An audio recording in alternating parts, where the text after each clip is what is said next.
and power. Give Jah the thanks and praises. Give Jah all the thanks and praises. Give Jah all the thanks and praises. Give Jah the thanks and praises. Give Jah all the thanks and praises. Thanks and praises. Give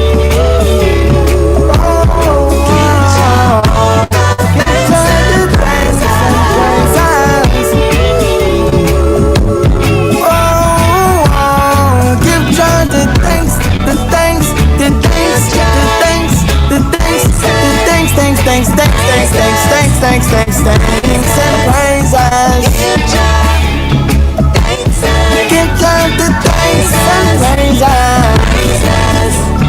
Give Jah thanks and praises. Praises. Give Jah thanks and praises. Praises. Give Him the thanks and the praises.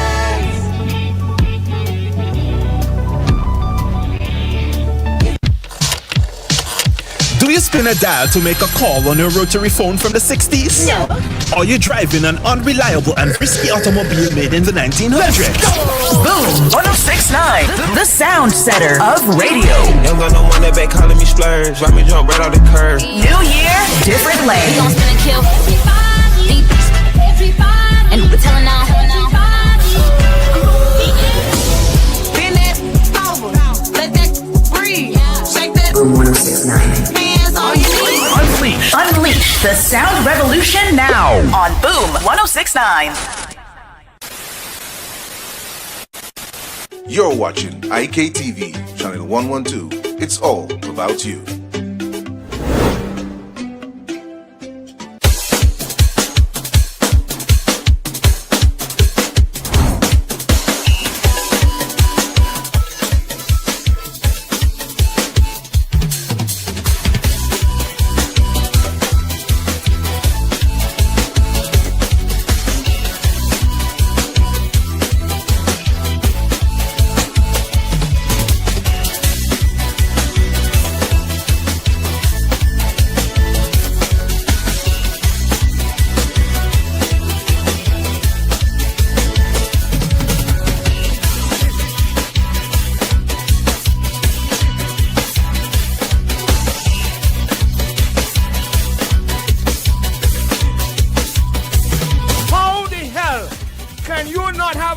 For that.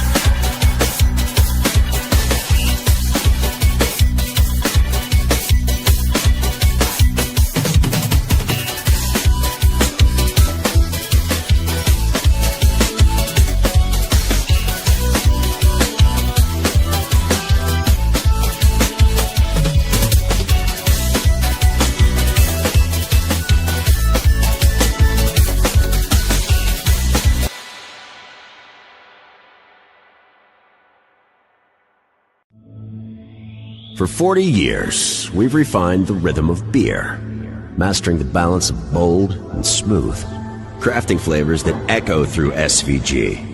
Between the limes and the laughter, we've carried our expertise across the Caribbean, one brew at a time, perfecting the process, deepening the craft, learning what makes beer not just tasted, but felt. And now, with all that we've learned, we bring you what's next.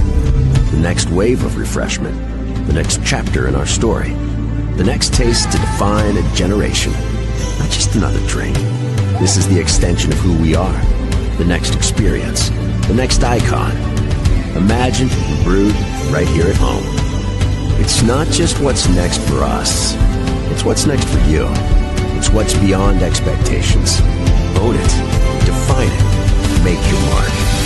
Hyrule next. This is the extension of passion, of possibility.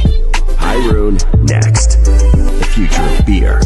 Made in St. Vincent and the Grenadines by the hands that have mastered the craft for 40 years.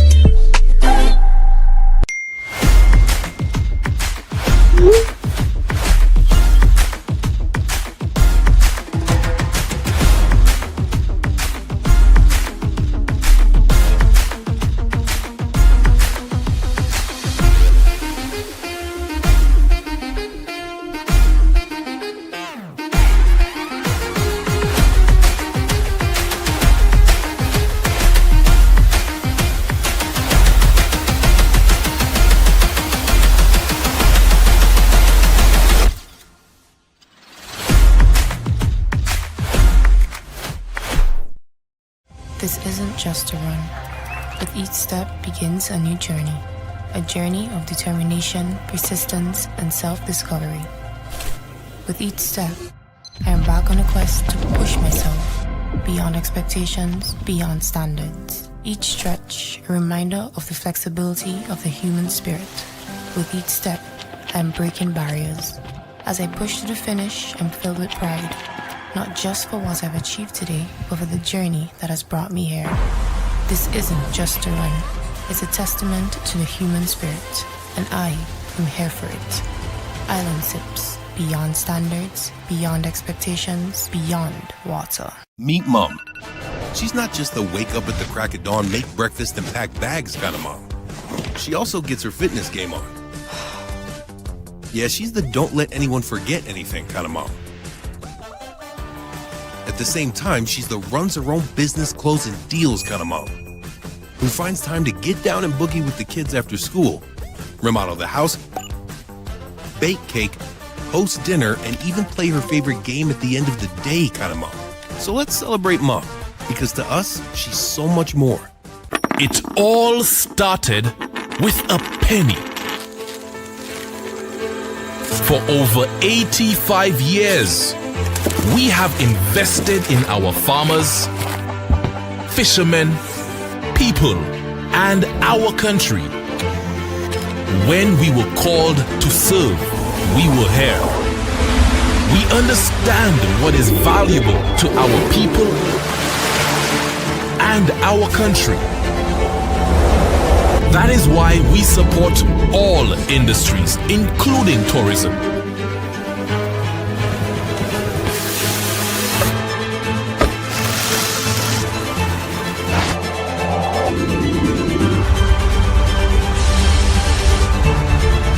We are the bridge towards a brighter future and economic growth.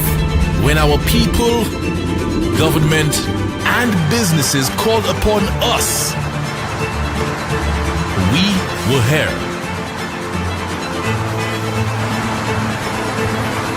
85 years later, First National Bank St. Lucia Limited is here for you. You're watching IKTV, channel 112. It's all about you.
The sound setter of radio. Young got no money back calling me splurge. Watch me jump right off the curb. New year, different lane. We gon' spin and kill everybody. And we're telling now.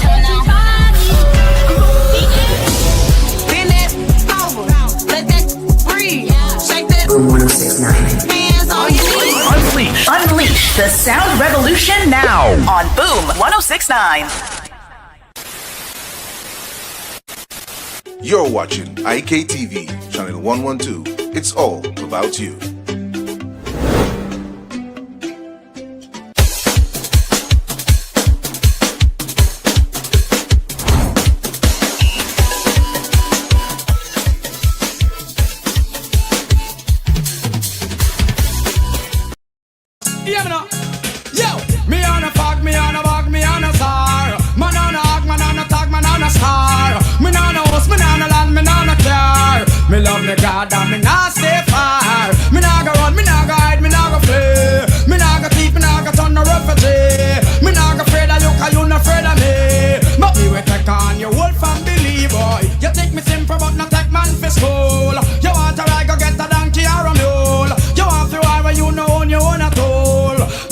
a man of that, boy you a fool. I am me born, I am me live and me a stay. And for me little bit I saw me the pray. I mean no sin no boy to make me run away. Cause me no punk boy, I'm a no gay. Me want to took off a Jacqueline, but me have to draw for my robbers, for my robbers. Sex nice but the hate sting. We make you die like flowers, die out like flowers. Me want to took off a Jacqueline, but me have to draw for my robbers, for my robbers. Sex nice but the hate sting. We make you die like flowers, die out like flowers. Me want to took off a Jacqueline, but me have to draw for my robbers, for my robbers. Sex nice but the hate sting. She pretty and she fit out with the latest. She's dangerous. Got them a bashman girl. Big bump on them girl they on the bomb. Dangerous.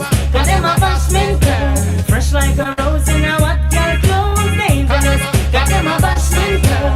Me and me crew would have been too dangerous.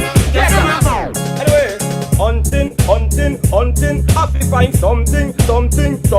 Want pick a cherry, still me woulda cut a pumpkin. But woulda marry if me coulda get a virgin. Yeah, me hunting. Happy with something. And if I don't carry down a baby or the brownie, one of the baby sitting by a man. Remember it was under the sycamore tree. A boy want me bow, want me tell him to flee. I tell you it was under the sycamore tree. The sun stopped shining from them. Hey, Mr. Mention, ask yourself this question. Who no say who no a done man? And who no run the program. Tell me, have you ever stopped to think what make a girl cheat? Have you ever asked her if she like how you do it? You need to check yourself before you start kiss your cheek. You're not ready for this yet, boy. Have you ever wondered where make a girl come? A woman must be satisfied before you say you're done. You can't say a thing if you end up and get put. You're not ready for this yet, boy.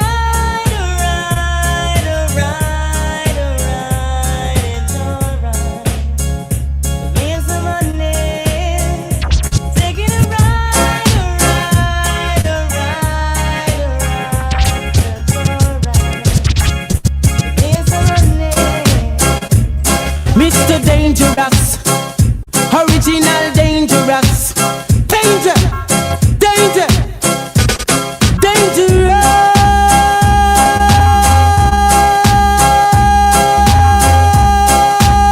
I am dangerous, yeah. I am dangerous, yeah. In God I put my trust, yeah.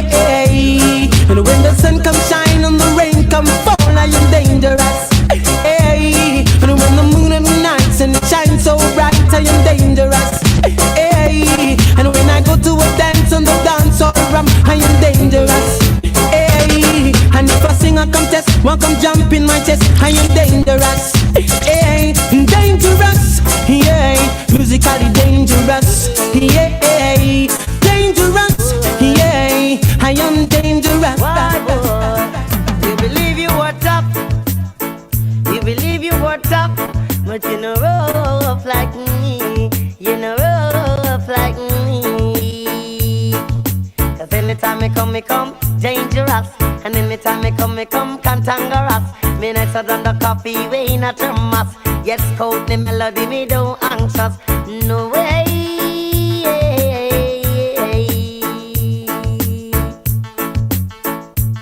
But boy, you walk out the place and I screw up them face and them no safe.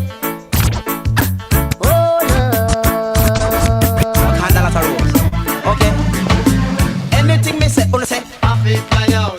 Anything me say, wanna say, I feel fly out.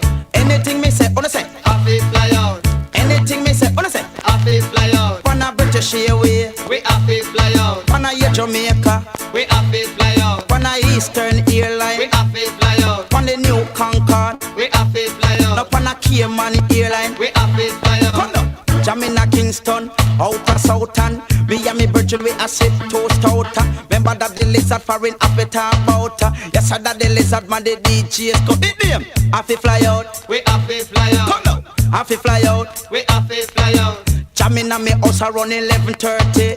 Me and me girl now with them call Rosemary.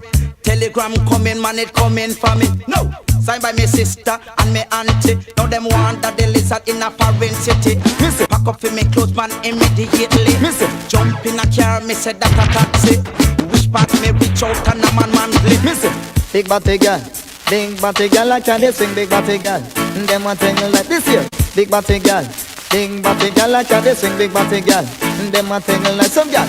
Nah no bottom, them nah have no bottom tam. Have no bottom, some girl nah no bottom. You know hear that? Nah no bottom, them nah have no bottom tam. Have no bottom, some girl nah no bottom. Shala la la la la, ling why? Come and say bubble make your waistline roll. Yes, girl, Pitney make your waistline roll. She put one hand in the ear like a TV pole. Chest on her belly and her waistline a roll. Watch her like a ball get out of control. Move up me foot like a landscape goal. Me leave over England cause back to the future. The place call it one freeze up me mole. Sha la la la la la la. Sha la la la la la la la la la la. Sha la la la la la la. Sha la la la la la la la. One and all those who have been yawning. Kids from foreign coming down in the early morning. Back to the future. Boom 1069 gives you 15 minutes of the biggest throwback.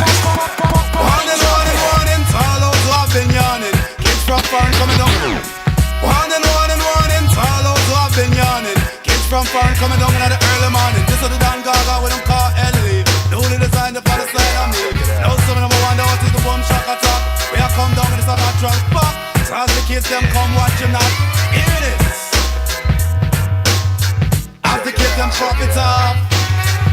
The wickedest time me have a girl like her. Banja America get ready place done. Now put it down, yeah. Papa make it handing, yeah. Sometimes coffee, sometimes tea. You know say Banja America that's celebrity. We ram dance a town and in the country. All of the girls we say them love we, yeah. Look how the girls them nice and sweet. The gravity, gravity with the underneath. Who want it every day? Not to mention the weed. Say reggae music run the world. We respect that. Cause every time we touch the mic them screaming boom shaka attack. Crowd a massive gets the vibes. We're on after that. This is a lesson definition of the boom. Mr. Loverman, Shabba. Mr. Loverman, Shabba. Mr. Loverman, Shabba. Mr. Loverman. I don't know a girl. We've all loving and looking for your buck up on the right man. We're loving and hunting for your buck up on the right man. We've all loving and looking for your buck up on the right man. We're loving and hunting for your buck up on the right man. A woman take a trip, she coming from England to satisfy her soul and also she wants a man. Oops, it's about run, she buck up fast. I'm going to make you explode just like a bomb. Every hour, every minute, man. Every second, they call me Miss a Lover, man. They call me Miss a Lover. Enough that I take it easy. You won't get away tonight. The vibe that's flowing through me makes me feel alright. You say you're full of action. Now it's a chance to show me emotion. I've waited so long.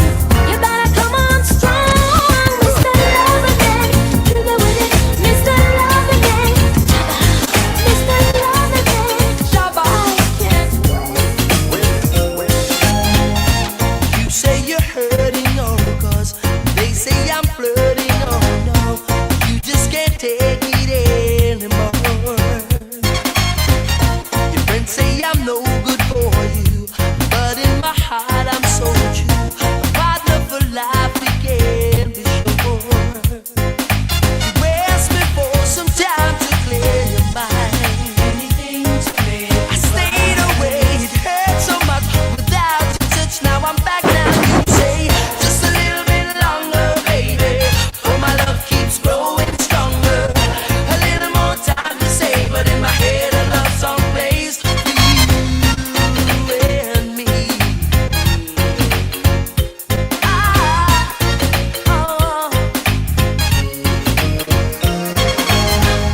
We played in the rain together. That feeling lives on forever.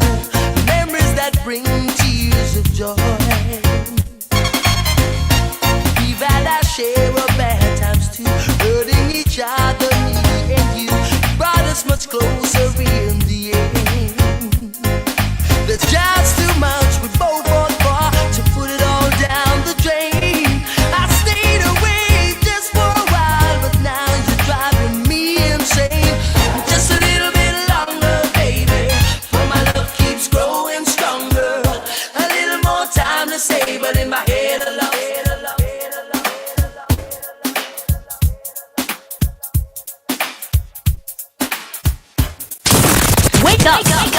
with the real Badman Bing and DJ Shady. There's only one way to do it. Yeah, yeah. Yeah, yeah. Yeah, yeah. This is how we just do it. Last night wasn't your last night, but today could be your last day. So let me celebrate today. Yeah, yeah. Yesterday was yesterday, but tomorrow we don't know. So let me commemorate this date. Yeah, and let me do this one big, big, big, big, big, big, big, big, gigantic, bombastic. Let me do this big, big, big, big, big, big, real big, fantastic. So put your one in the air and let me do this in grand style. In grand style, celebrating a fine style. In fine style, let me do this huge, real huge. Let me do this monstrous, boisterous. All of us put something up in the air. Raise it for the world to see. Let me engrave it in history and embrace the moment. Let me cherish the moment and enjoy the vibe. Well, Shady, right, man, when I tell them, sir, I feel like beat my chest. I'm blessed. I feel like beat my chest. I'm blessed. I feel like beat my chest. I'm blessed. I'm blessed. I'm blessed. I'm blessed. I feel like beat my chest. I'm blessed. I feel like beat my chest. I'm blessed. I feel like beat my chest. Emerald songs. When CJ wake up this morning, he had reasons to sing. When Stifler wake up this morning, he had reasons to shout. Shady know that Father God bless him, and that's without a doubt. Say if you know that Father God bless you, yo, right man, Emerald songs. Oh, see a banga, see a banga. CJ gives thanks to the Father. Shady singing, oh yeah, yeah, yeah. See a banga, see a banga. He is the growth, yo. My back, my back, my back. The most I have my back, my back, my back. The big man have my back, my back, my back. The most I have my back. Yo. Can you feel the love on a stranger's face? When my people dancing through time and space. It's our energy when we come down here. They say all we know is to jump and wave. It's in every creed and race. And the carnival is the holy grail. Oh, oh, oh, oh. I feel I could stay right here, living the mass soul, yeah. Oh, oh, oh, oh. I feel I could stay right here. Look how the mass are well. Everybody charge up, we going high up, full of energy, energy. Everybody charge up, we going high up, full of energy, energy. Whoa, oh, oh, yeah, yeah, yeah. My phone's raising, we vibrating. Whoa, oh, oh, yeah, yeah, yeah. My phone's raising, we are the group. I don't look around, it's all away. Jumping up as from a layer. Tell the bad vibes not today. Love is deeply and a day. Look around, it's all away. Every hand up in the air. Tell the bad vibes not today. Love is the only and a day. I don't know about you, but I come here to fetch. Come to play a mass. I'm not leaving until I wet. Come to play a mass. I don't live my life with regrets. No, I come to jam on a bumper. Come to drink all the liquor until my head gone and I'm miserable. All down on the ground, I'm causing trouble. Look how the security I watch me. They don't know about me. I just mash up the place and I defect like a jumpy. And to away, they don't want me in the party. Yeah. They don't want me 'cause I'm too on way. They don't want me in the party. Yeah. I know there's nothing to say. Everywhere I go, jumping up, doing what I want, jumping up. Tell them I ain't leaving, right there sleeping. Everywhere I go, jumping up, doing what I want, jumping up. Tell them I ain't leaving. I feel it the fed, I feel it the party. I feel like a drink, some rum from my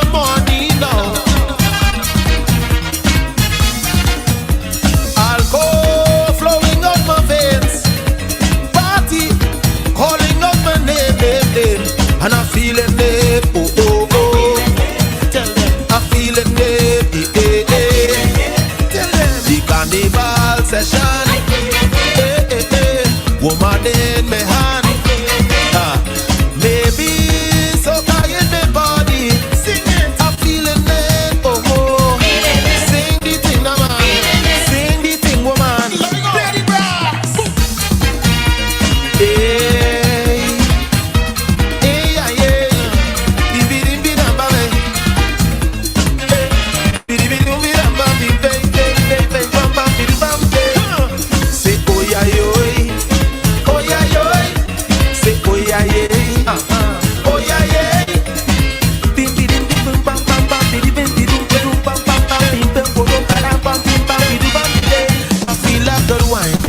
Why not in this party? I want a woman to come up and join me here. Lady, give yourself a chance. Jam me closer as we dance. Oh, Ocean, I'm feeling it. Oh, oh, oh. Hey, I'm feeling it. Oh, hey, hey. Every time we jam. Every time we whine, maybe so in my body, I'm feeling it, oh oh, feeling it, sing the thing, man. Everybody, give me the brass. OMG in the morning. Beckway Quartz is back for the summer with more big deals under the almond tree. 9:30 a.m. to 3:30 p.m. Wednesday, July 30. No cash, no worries. Buy now, pay later. It's easy with our ready finance option. Plus, all customers spending $999 and over will get a chance to dip and win special prizes. So, meet us under the almond tree. Wednesday, July 30. Beckway.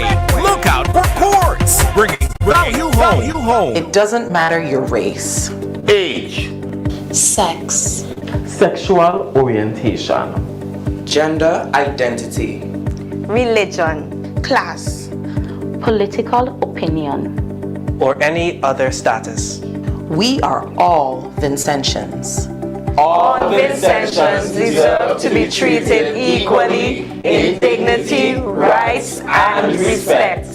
A message from Equal Rights, Access and Opportunities, SVG Inc. General Hardware still has the best prices on steel, lumber, and plywood. So go on, compare prices. And if by chance you find a better price, no stress. Just talk to the General, and they will beat that price plus give you special priority delivery. Yes, General Hardware offers free island-wide delivery on most purchases, so you never have to worry about getting your goods on site on time. Plus, shopping at General Hardware is a pleasant experience with friendly, knowledgeable staff always ready to serve. What more could you wish for, huh? So come to General Hardware for proper service, lowest prices, free delivery, and see why nobody beats the General. Nobody.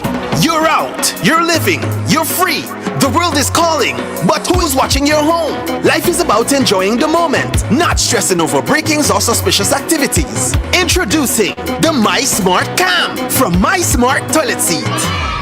It's an affordable light bulb socket dual camera that's so easy to install. All you need is Wi-Fi and your smartphone. Get your light socket dual camera equipped with motion tracking, night vision, two-way audio, and remote monitoring all from your fingertips. Keep your home and business protected. Don't return to regrets. Secure your peace of mind.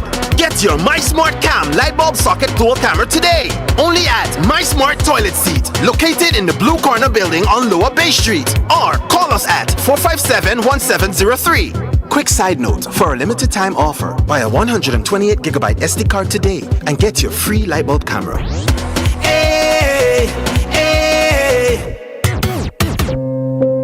Paddler's Diapers. Paddlers for comfort, care, and cost. Absorbent, long-lasting diapers for babies and adults. I will only give my loved ones the best.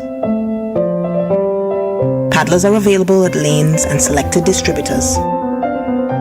Lanes, the family store for value. Are you looking for a pharmacy that's not just a place to pick up your prescriptions, but a hub of health solutions tailored just for you? Then look no further. Welcome to Roy's Pharmacy in Arnesville. We've got a fantastic selection from top quality medicinal cannabis to a wide array of over-the-counter and prescription medications. But wait, there's more. Get your personalized orders delivered from overseas. Terms and conditions apply, of course. Find us in the heart of Arnesville on Sergeant Jack Drive near Grant Thornton Accountants. We're here for you every day, Monday through Thursday from 9 a.m. to 6 p.m. Fridays until 7 p.m., Saturdays until 3 p.m., and Sundays until 1 p.m. Call us today at 570-7249 and follow us on Instagram at Roy's Pharmacy SVG. Visit us today for a healthier tomorrow. Roy's Pharmacy, the future of pharmaceutical care. Be the natural you with Fruta. Fresh. The juice with the great flavor. What? Not nice like Fruta. The best juice come from the nature. Where fun and flavor collide. Perfect thing for nice up the vibe. Live Fruitaful, yeah, that's my style. With Fruta, every sip, leave a smile. Live Fruitaful. Look for us on the shelf with our new packaging. Enjoy 100% natural juice flavor. It's so fresh. Live Fruitaful with Fruta. Distributed by Facey Trading SVG Limited. More money spectacular. It's the event of the summer. Get ready for glitz, glamour, and girl power in the Miss SVG Team 2025 pageant. It's going down Saturday, August 2nd from 7 p.m. at the stunning La View Hotel Beach Bar. Come out and support our talented young queens as they light up the stage with style, poise, and personality. It's more than a pageant. It's a night of entertainment with top DJs, sizzling performances, and pure vibes. Tickets are just $40. So get yours early and be a part of the magic. Available at La View Hotel and from contestants. Saturday, August 2nd. Don't miss Miss SVG Teen 2025 at La View Hotel Beach Bar. This is the future, and they're fierce. Our Caribbean offers so much more beyond sun, sea, and sand. We are culture. We are history. Let's go! Boom 1069, the sound setter of radio. Young got no one that back calling me splurge. Let me jump right off the curb. New year, different lane. We gon' spin and kill everybody. And we're telling now. Bend that over, let that breathe. Shake that. Boom 1069. Hands on your knees. Unleash the sound revolution now on Boom 1069. Our world is filled with rhythm. Rhythm that's unapologetic, infectious, timeless. Rhythm is commitment in action. It's how we show up for each other with unrelenting support that goes the distance. Rhythm lives in the tiny beats of our most intimate moments and the seismic roars of our biggest achievements.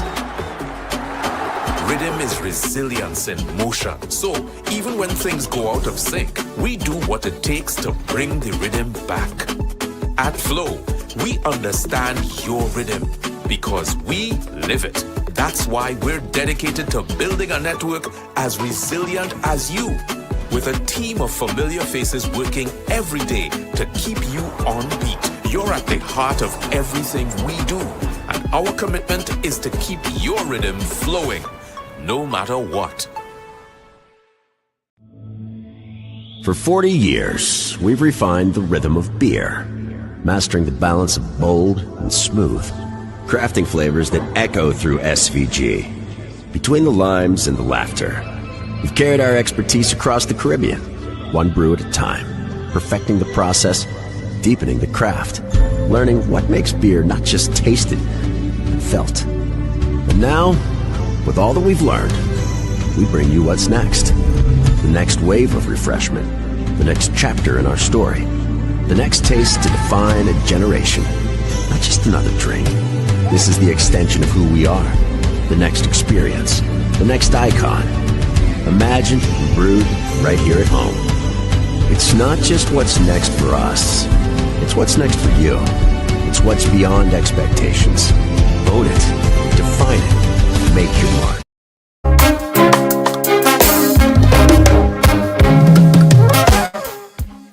Yes, we're back inside. DJ Shady, some say the best. I don't know about that. Welcome inside the Power Hour this morning. Good morning to you. This is OMG in the morning. As per usual, let me let you know what the lineup is going to be this morning.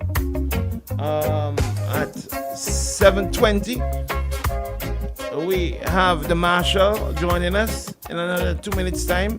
At 7:45, we've got the Good Counsel, and at 8:15, we've got the Short Boss, from the Prime Minister's office, Chevrolet Macmillan, the Candyman at 8:15, and at 9:45 this morning, we got Dr. Richards. He will be joining us this morning at 9:45. Let's see. We ready for you, Marshall? Are we? No. We ready for him? We ready for him? Okay. Well, it's 7:18, so we got another 2 minutes to go. Well, yesterday I took in a bit of Parliament, and I've got a lot to say about that. I've got a lot to say about what took place in the House of Parliament yesterday. My gosh. Wow. So much things to say. I don't know if I will have enough time, but I'm going to try. Did I give you the other phone? Yeah, okay, cool, yeah. Yeah, got so much to say. So this cricket thing, emancipation cricket thing, is still going, it's still moving. By the way, Shady Live, good morning to you, Bernadette. Good morning, Winston. Good morning, Michael Lois. Andy Freitas, my darling, good morning to you. Yeah? Good morning to all who's on the live. Good morning to you, good morning to you, good morning. Good morning, everyone on the live this morning. I don't have time to call out all the names. And the problem is when you start calling names, you get into problems because you won't be able to call all of the names, yeah? So, the emancipation cricket tournament, we can accept that, okay, that's going to happen, okay? That's going to happen. And as Vincentians, I know that people are going to turn out to that. We're going to go to that, all right? It's a long weekend beginning this Friday. Friday is a public holiday, and it's a long weekend. And so I know people are going to go to that, no matter what. But the issue, to me, that I heard discussion in Parliament yesterday that I kind of have some questions over is the issue of the honoring of the legends. And when Council comes on, I'm going to ask him, I got some questions for him. Where we passed a bill, an act, a bill, whatever it is, late last night, or late for me, my time, because I go to bed early, which states that the legends of 1975, the unofficial World Cup champions of cricket, West Indies, all those who participated and who are alive, will become citizens of St. Vincent. And as soon as I heard that, I started thinking, will it be Antiguan passport in your back pocket and Vincentian passport in your front pocket? That's what went through my mind, right? And I really do not know, and this is what I'm going to ask Council and maybe the Marshal when he comes in. Could somebody reach out to the Marshal and find out what's going on for me, please? Yeah. If you will have to give up citizenship for your original country when you accept citizenship for another, I don't know. I honestly don't know how it is for the Caribbean. Let me find out what's going on with the Marshal. He should be here already, right? And he normally, yesterday, everybody been talking about him yesterday. Yeah? Marshal. Where you at, buddy? Where you at, buddy? I ain't able to say that. Okay. I ain't able to say that. I ain't giving you time. And we ain't get no money. And this and that and that and that and that. I'm calling him. And it's going to voice note. Hold on. Yeah? Yeah. So the... Okay, he said he's calling. I don't know what's happening. Shady, check my phone line for me, please. Where you calling, Marshall? No. Where you calling? 451-1069 or 455-1069? What number you calling on? Hang on. Let's try and get him in. Hold on, hang on.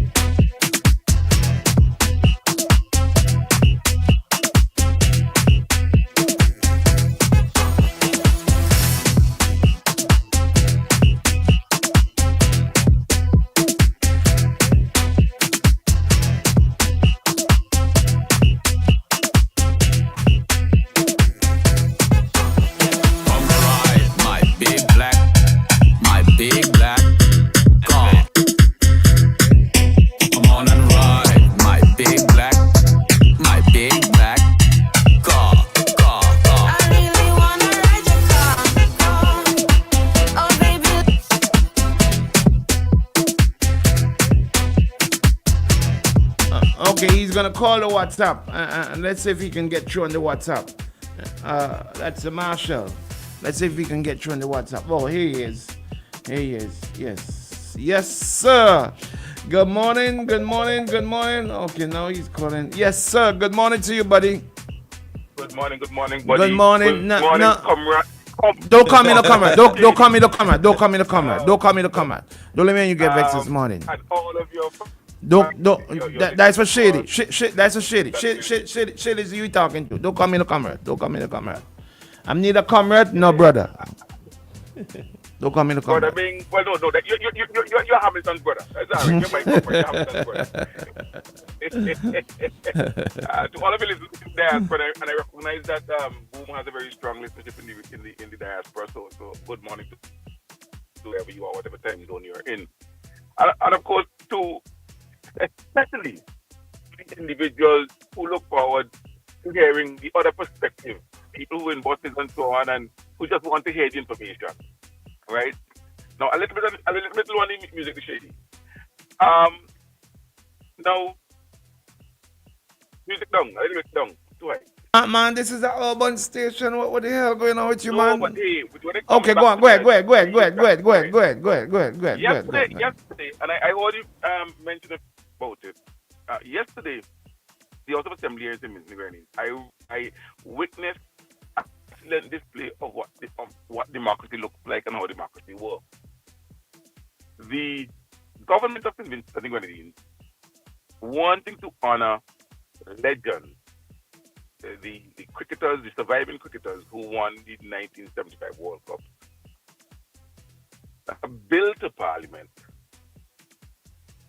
the House where laws are made, to have a debate and to put in motion a process where any of those individuals desirous of being citizens of St. Vincent and the Grenadines could make the application and go through that process.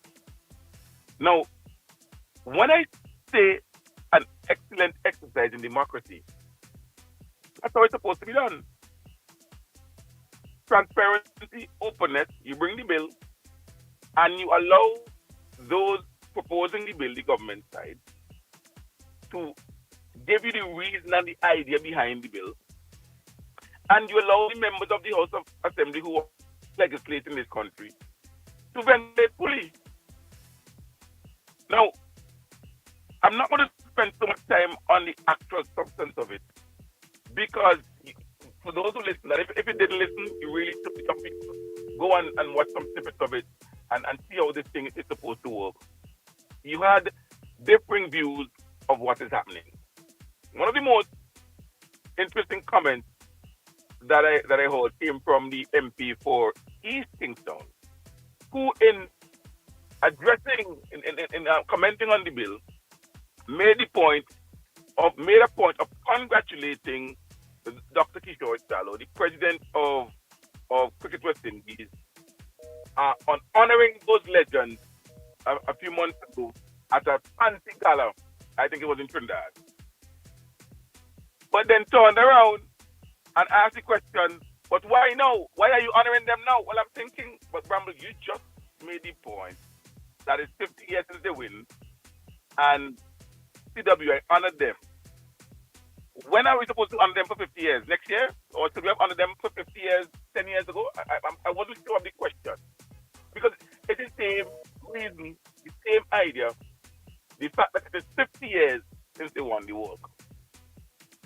So you had that fully discussed. You had members of the opposition discussing it. You had members of the government who proposed this thing, why they're going to support it.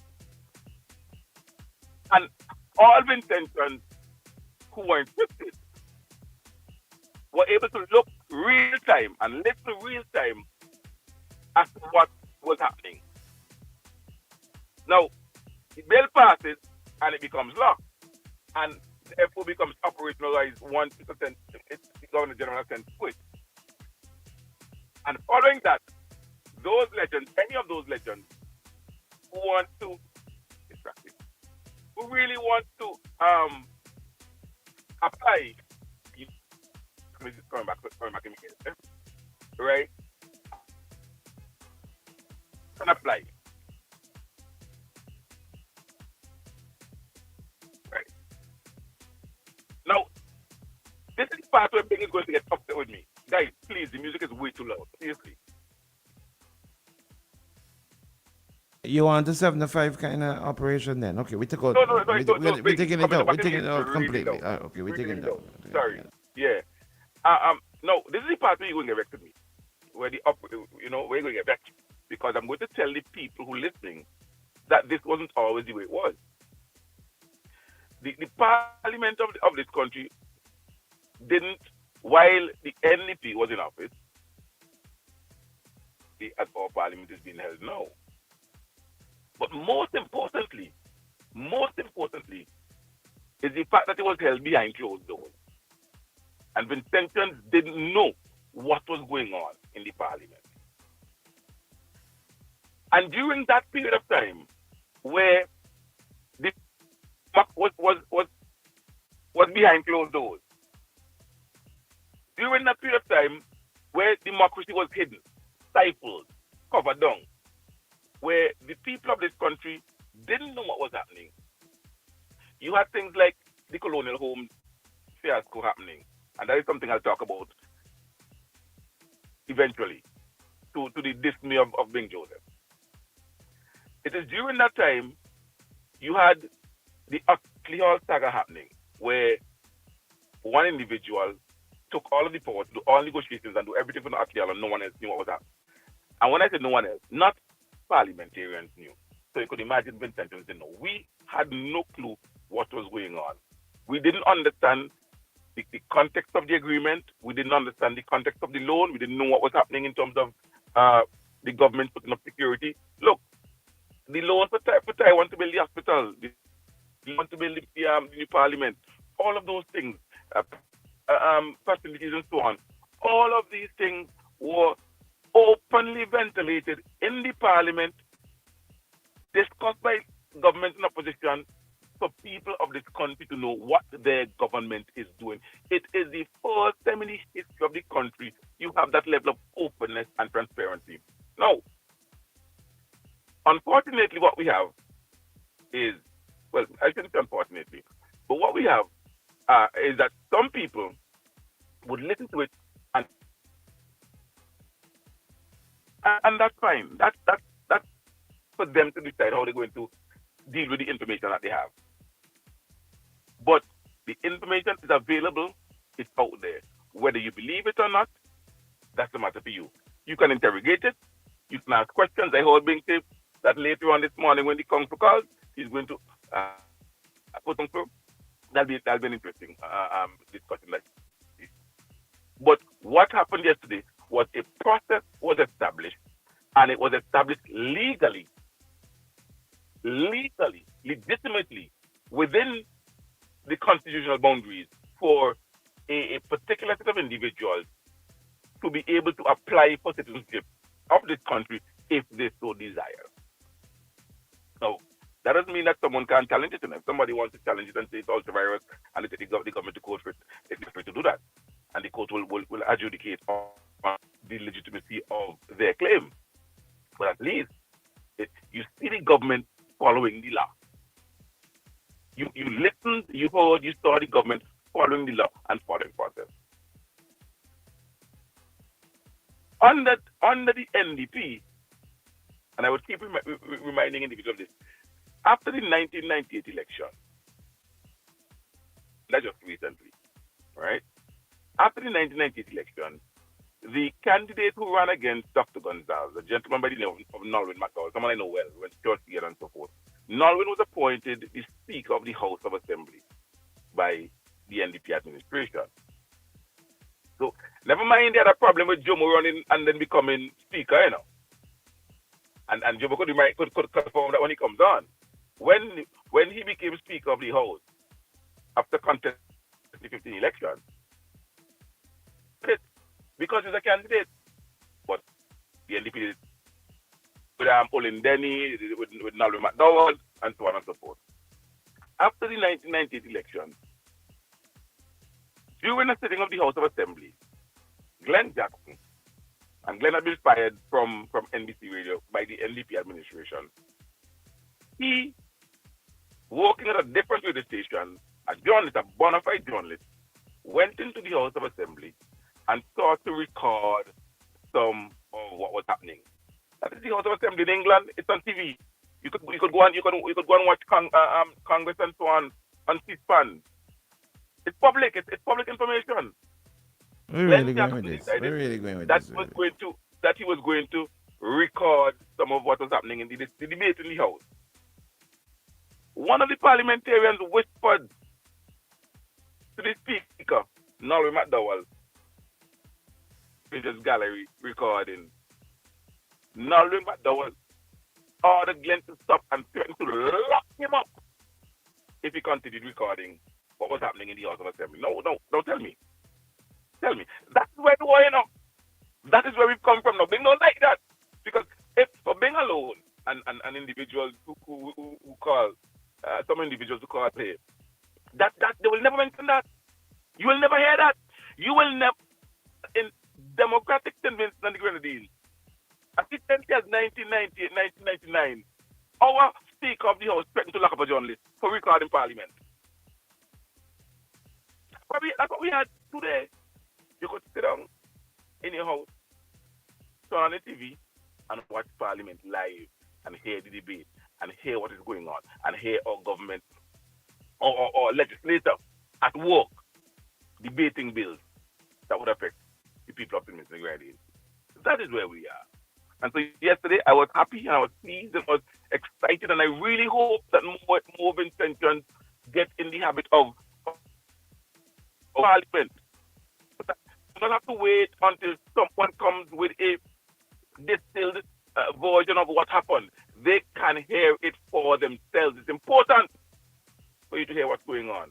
It's important for you to hear what the legislators of our country are doing. It is important for you to fully make the statements on the writing at the Parliament, so you know what's going on. And you could be able to make informed decisions on your own for yourself because you have the information. Any questions? Yes, question. Can these... I don't know if you, because I was distracted a bit, all right? I don't know if you spoke Twitter about it. The legends who will be given citizenship, will they have their Antiguan, Jamaican passport in their front pocket and their Vincentian passport in their back pocket? Well, first of all, the legends, if you listen to the debate last night, the legends will not be given citizenship. The procedure is put in place for them to apply for citizenship if they so desire. So they're not going to come here and get a passport. If one of the legends, if Desmond Haynes, for example, decide, you know what, I wouldn't mind a Vinci passport. he can apply, and his application would be basically the bill that was passed last night in the parliament. So there's no passport waiting for Desmond Haynes. So it would be like any other process then. There would be no different than any other foreigner who wants to get a Vincentian passport. Well, this is legend. So no other foreigner can apply for a visa citizenship under this particular act. No. But the point is, the point is at the end of it all, there'll be it's no different than any other person, who comes to St. Vincent and wants a Vincentian citizenship. It's no different then. Their citizenship would be, look, there are three types of citizens in St. Vincent. There's you if you're born. There's a citizen by and there's a citizen by naturalization, registration. The legends would fall under that category. The third category. Because they ain't born and they ain't by descent. Right? Well, and you know the law was amended recently to allow for second generation. So before it was just the children of Vincentians, but now it has been extended to the grandchildren of Vincentians. That's descent. You and I born, but then the other one can be naturalization. And so these legends would fall under that third category. Okay. Now, finally, Bing, let me just say, with regards to the front or back pocket, listen, if I'm a cricket legend and I have passport, I know I got to apply for visa to go to the UK, and I have an opportunity to apply for a Vinci passport that removes that hindrance, of course I'm going to apply for it. And I go put that in my front pocket. I'm going to go to one. Take care, buddy. Hold on. So if wanted, they will be given Vincentian passport. My buddy gone? He gone. I don't get it. Can somebody please explain it to me, because I don't get it. Will the legends be afforded the opportunity to have a Vincentian passport in their back pocket, and Desmond Haynes, for example, have a Bajan passport in his front pocket? Help me here, please. Somebody help me, please.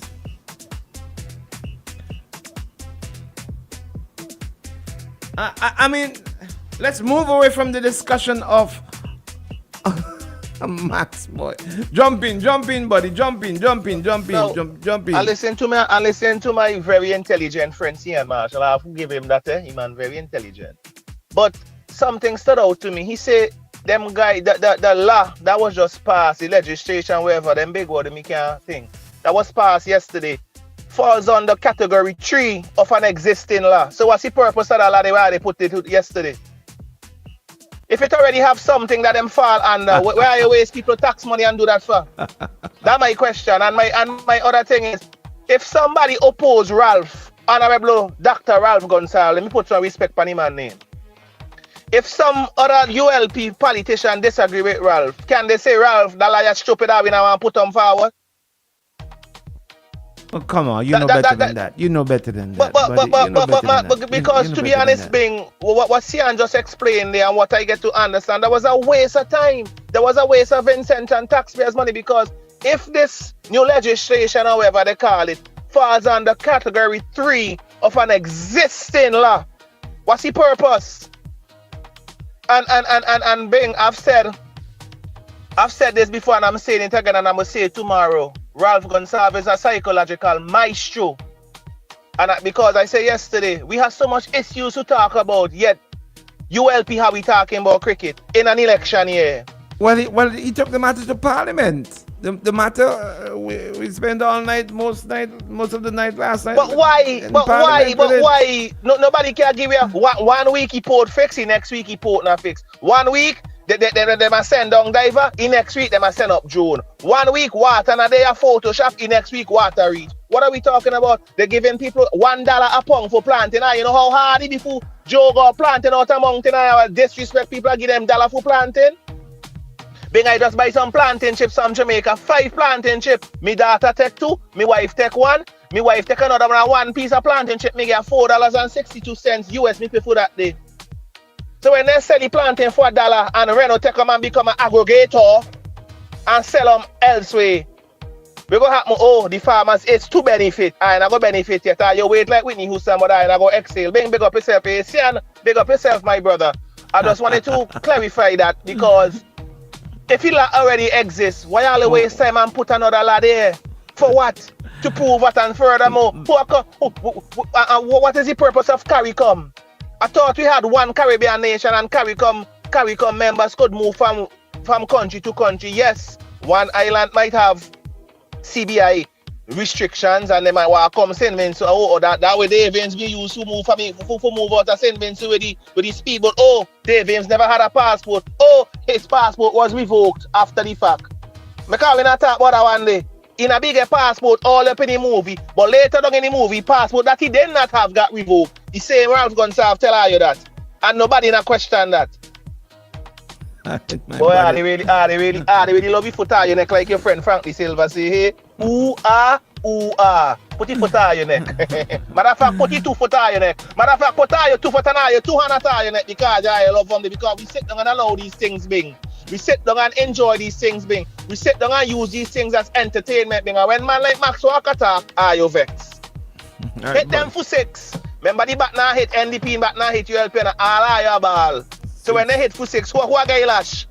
Okay then. Right, my buddy. My thing, if we are so genuine with this thing and the legends and honoring of the legends, the Unity Labour Party have been in government for now 20-something years, and it was never done, but it's being done now. What is causing it to happen now? Like no.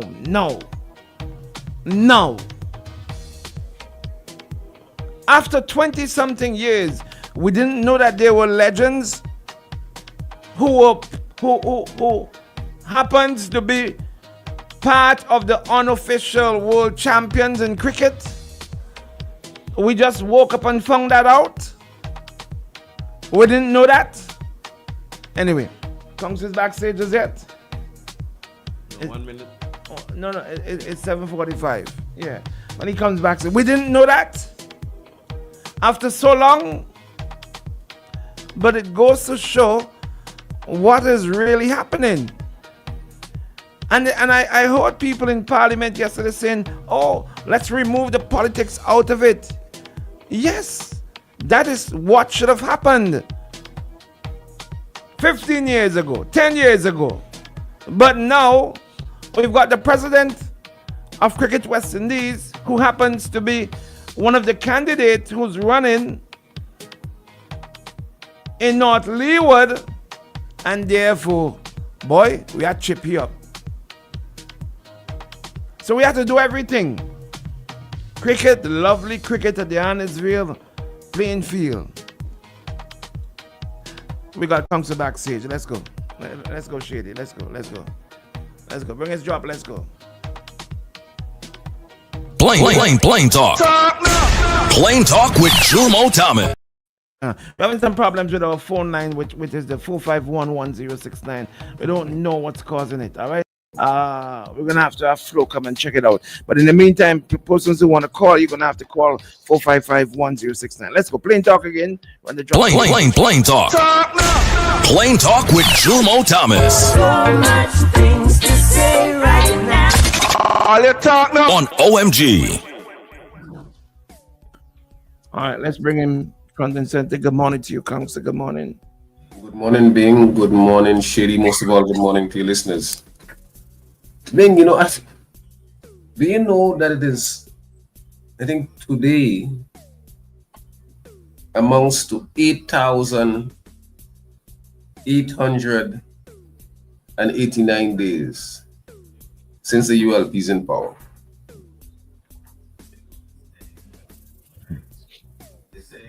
$8,889 days.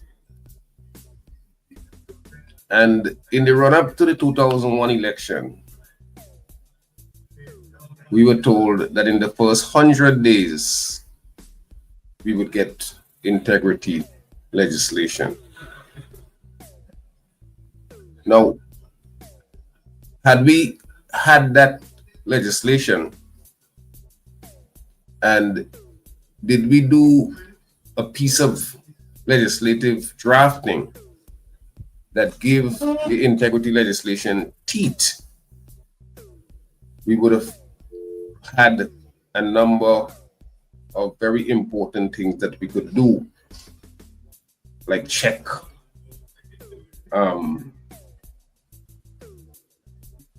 where people are when they come into office.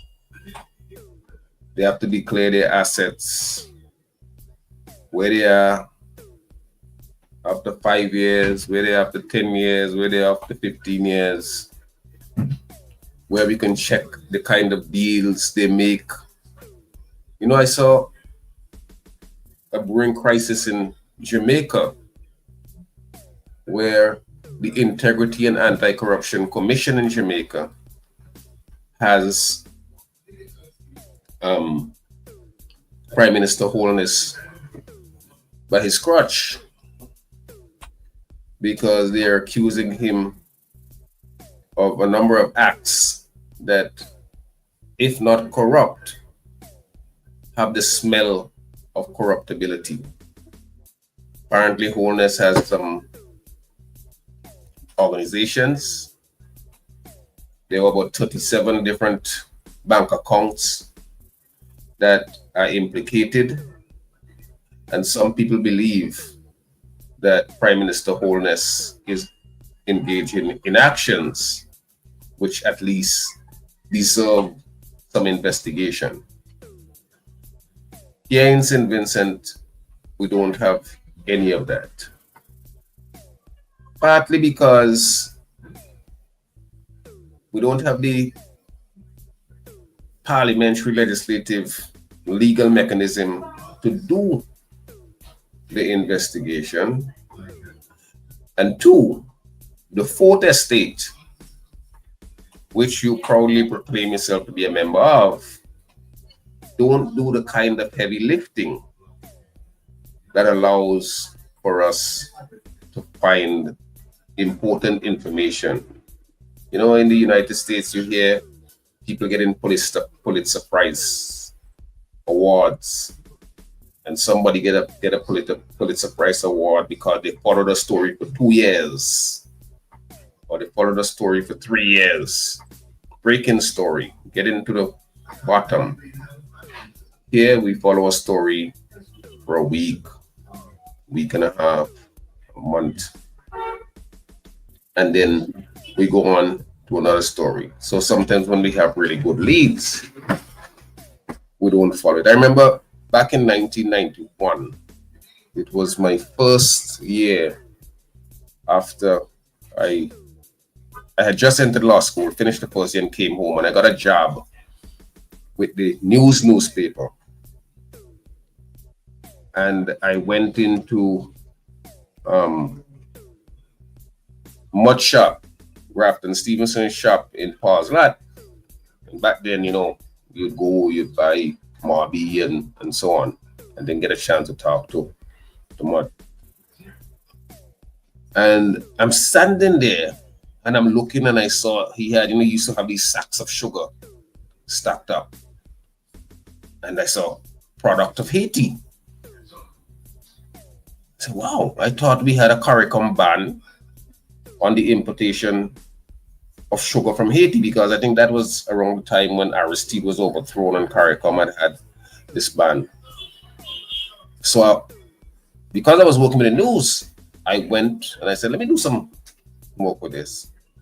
So I went up to the marketing board then, which is where the Massey supermarket is now, and I interviewed, well, I attempted to interview, if my memory serves me right, I think the person who headed up that at the time was a lady by the name of Marine Games, and saying, how could we be importing sugar from Haiti when we have this ban because of the military overthrow of a democratically elected government in Haiti. So you follow that story, you saw something, you break it, and then the news publish it as a front page story and so on, which caused some embarrassment to the government. Well, I'm not even sure if anything embarrasses the governments in St. Vincent anymore. They go from one crisis to the next. And whatever embarrassment it is, even the water, as Jay-Z says, dust on the shirt.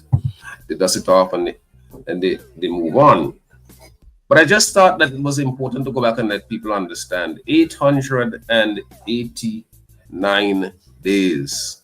Still, we don't have any integrity legislation. But we go to Parliament and we say we want to give citizenship to the legends. And let me tell you, I grew up in the age when West Indies stood at the head of the heap of world cricket. So the men who played on that team, Lloyd, Richards, Roberts, Gibbs, Derek Murray, those, I still get goosebumps sometimes thinking about the kind of exploits of those men. So anything they get is truly deserving. But if you want to know about the hypocrisy of what is taking place and where we go and pass law and say we are doing this, Marlon Butte has an excellent piece. It was published in Eyewitness News I think it was published yesterday. Marlon Butte piece is called West Indies Cricket, The Evidence Speaks. And he goes back, good piece of investigative work, I must say. So he has like about 24 different pieces that cited the decline of West Indies cricket. What happened to the Wendy's? This is the Guardian, the UK Guardian of 2007. The King calls time in West Indies, Guardian 2007. Dwindling Windies support reflects a great cultural change, Guardian 2007. Tony Cozier fears terminal decline in West Indies cricket. Cricket Info 2007. Decline and fall, ESPN Cricket Info 2007. The New Quieter Caribbean, Cricket Info 2012. When West Indies downward spiral in the 2000s, ESPN Cricket Info 2009. The ray of hope in a decline of West Indies decline. Rays of hope in a decade of West Indies decline, ESPN Cricket Info 2009. Soaring in the 80s, slumping in the 2000s, ESPN Cricket Info 2013. And it goes all the way down. Pollard bemoans sad day for West Indies cricket, Cricket Info 2020. A sobering first day for struggling West Indies, Guardian 2007. West Indies home at head high as England prepare pace, 2020. 3 West Indian players declined to travel for it. So what he was doing was showing that there's long history of showing West Indies decline. And the point he makes, and he ends the column by saying, let's bring the matter home. He says, for there are some with loud voices and familiar platforms who would have the region believe that all that has befallen West Indies cricket has arrived under one man's watch, that the stumbling of decades have been delivered by one set of hands. They would attempt to heap coals, burning coals upon the head of Dr. Kishore Shalom. It is not criticism thereafter. Criticism is healthy. Criticism is necessary. But what they serve is something else, a campaign, a performance, a deliberate distortion. It is not cricket that is being discussed. It is not the fortunes of the team. It is not accountability. It is something far more cynical and self-serving. And it ought to be named for what it is. Unfair, untruthful, and ultimately unhealthy to the future of West Indies cricket. The problems of today were the problems of yesterday. And he ends it by saying, the evidence has spoken. Now, so all this we're seeing there about, oh, we are honoring. I heard Cian, my good friend Cian came on. He said, well, you couldn't honor. When you go honor them, it's the 50th anniversary of victory. I mean, nonsense. What stopped us from honoring them on the 25th anniversary of the victory? On the 26th, the 30th, the 35th? Because the notion has always been, we honor people when they are alive. How many of those guys from the 1975 team, some of them are dead. The great Lance Gibbs, who when he resigned had 308 test wickets, the most in the world at the time, is 91 years old. Derek Murray now walks with a cane. So this notion that we are honoring these guys and we so much love cricket, as I said in my piece of 2 weeks ago, Gonzalez Emancipation Cricket Festival, none of what we are seeing here has anything to do with cricket. Gonzalez does not love cricket. If he can use the legends who he's hoping to bring, they are props to his attempt at the great shallow high fall. So all of this, when we put all of this together, you want to do legislative reform? Do integrity legislation. Do that. You really want to do something for West Indies cricket? Ensure that the investments are made, not just in the cricket field, but in the largest set of facilities and in organizing the villages, the towns, the communities, equipping the schools with the necessary material, the product, the gears that allow the flowering of cricket. I happen to disagree with Max. Max says Gonzalez is this great cyclops individual, and this is a diversion. It is not a diversion. When he does this, it's not a diversion. He's looking for relevance. He's looking for something that puts him in the spotlight because he believes that people still listen to him.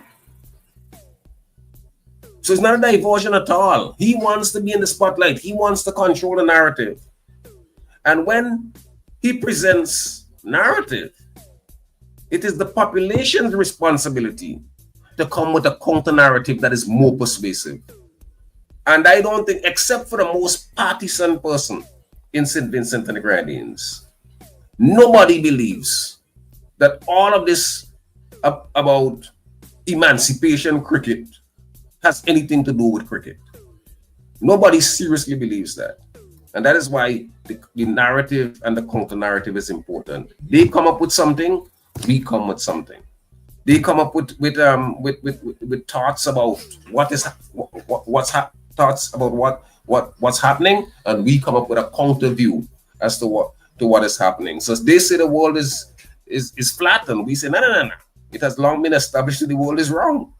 They say that St. Vincent is doing exceptionally well, and we said, well, how then you have refused to bring the poverty report? The last one, which was scrubbed in 2019, 2020, told us that 4 out of every 10 persons in St. Vincent lived in poverty. Has that changed? Are we doing better now? Are we doing better in 2025 than we were doing in 2020? Are we doing better this year than we were doing last? Because those are the metrics upon which we know if we're truly advancing. You can't tell us you build an airport and you build a port. You're building monuments to yourself. You have to do things in the society that have a big impact. You hear them talk about a $3 billion GDP.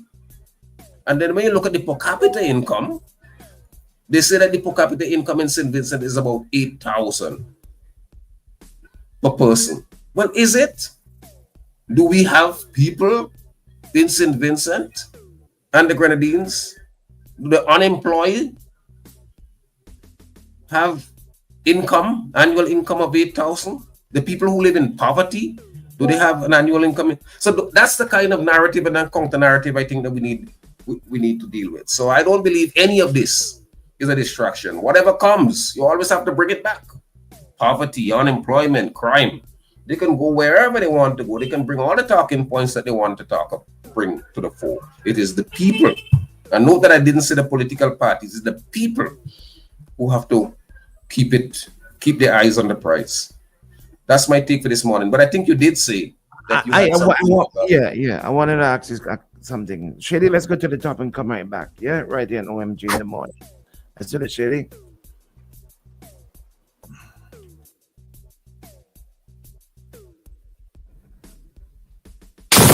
Wake up with the real Badman Bing and DJ Shady.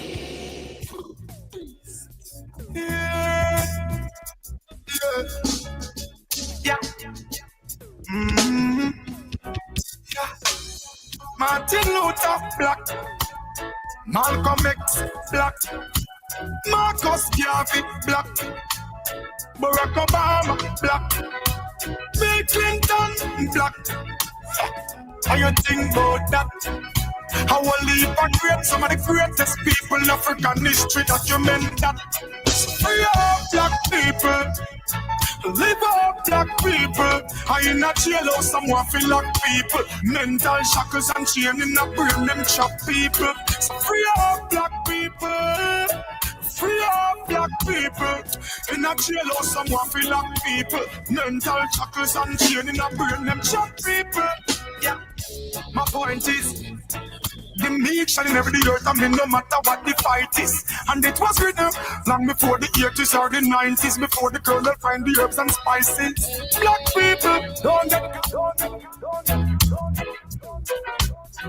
All right, so we're back inside with Kongsi this morning. We're back inside with Kongsi this morning. Hang on, Kongsi. Yeah, Kongsi, you hearing me? Yes, Bing, I'm hearing you clearly. Okay. I want to ask you, how is this going to work really? We are seeing that we are offering citizenship to the legends. Okay, now CN Marshall said that it is if they want to get it, right? And if they want to get it, how would it work? I know, like in the United States, you can't have dual citizenship. What will happen? What happens in St. Vincent? In the United States, you can't have dual citizenship. Where you get that from? Can you? That's not true.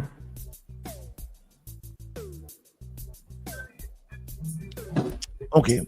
All right. Yeah, that's if you're running for political office. Am I correct? Well, you can't get to certain positions if you are not a natural born American. So, for example, Henry Kissinger, the legendary Secretary of State, national security expert, was German born. So he could not become president of the United States, but you can hold very, very high positions in the US government, even if you are born. Let's bring it home then. Camilo Gonzalez. He had to give up his US citizenship. He didn't have to, he did. He did. But he didn't have to? You saying that he didn't have to? It was a choice that he made? It was his choice, yeah.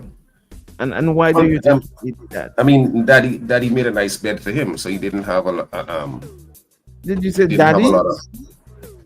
I said Daddy prepared a nice bed for him, so he didn't have to do what some other people mean. Right.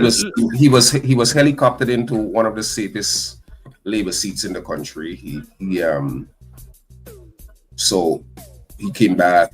He got senior crown counsel. He got ambassador to the United Nations. He got foreign ministry. He got minister of finance. You couldn't get a better bed than that. But did he need to give up his U.S. citizenship? You asked that in the law. in the law we say ask and answer. I answered that Yes, question. I didn't have. I'm also trying to interrogate you. Did he need to get that bed, and did he need to give up his citizenship to get that bed? No. He did not.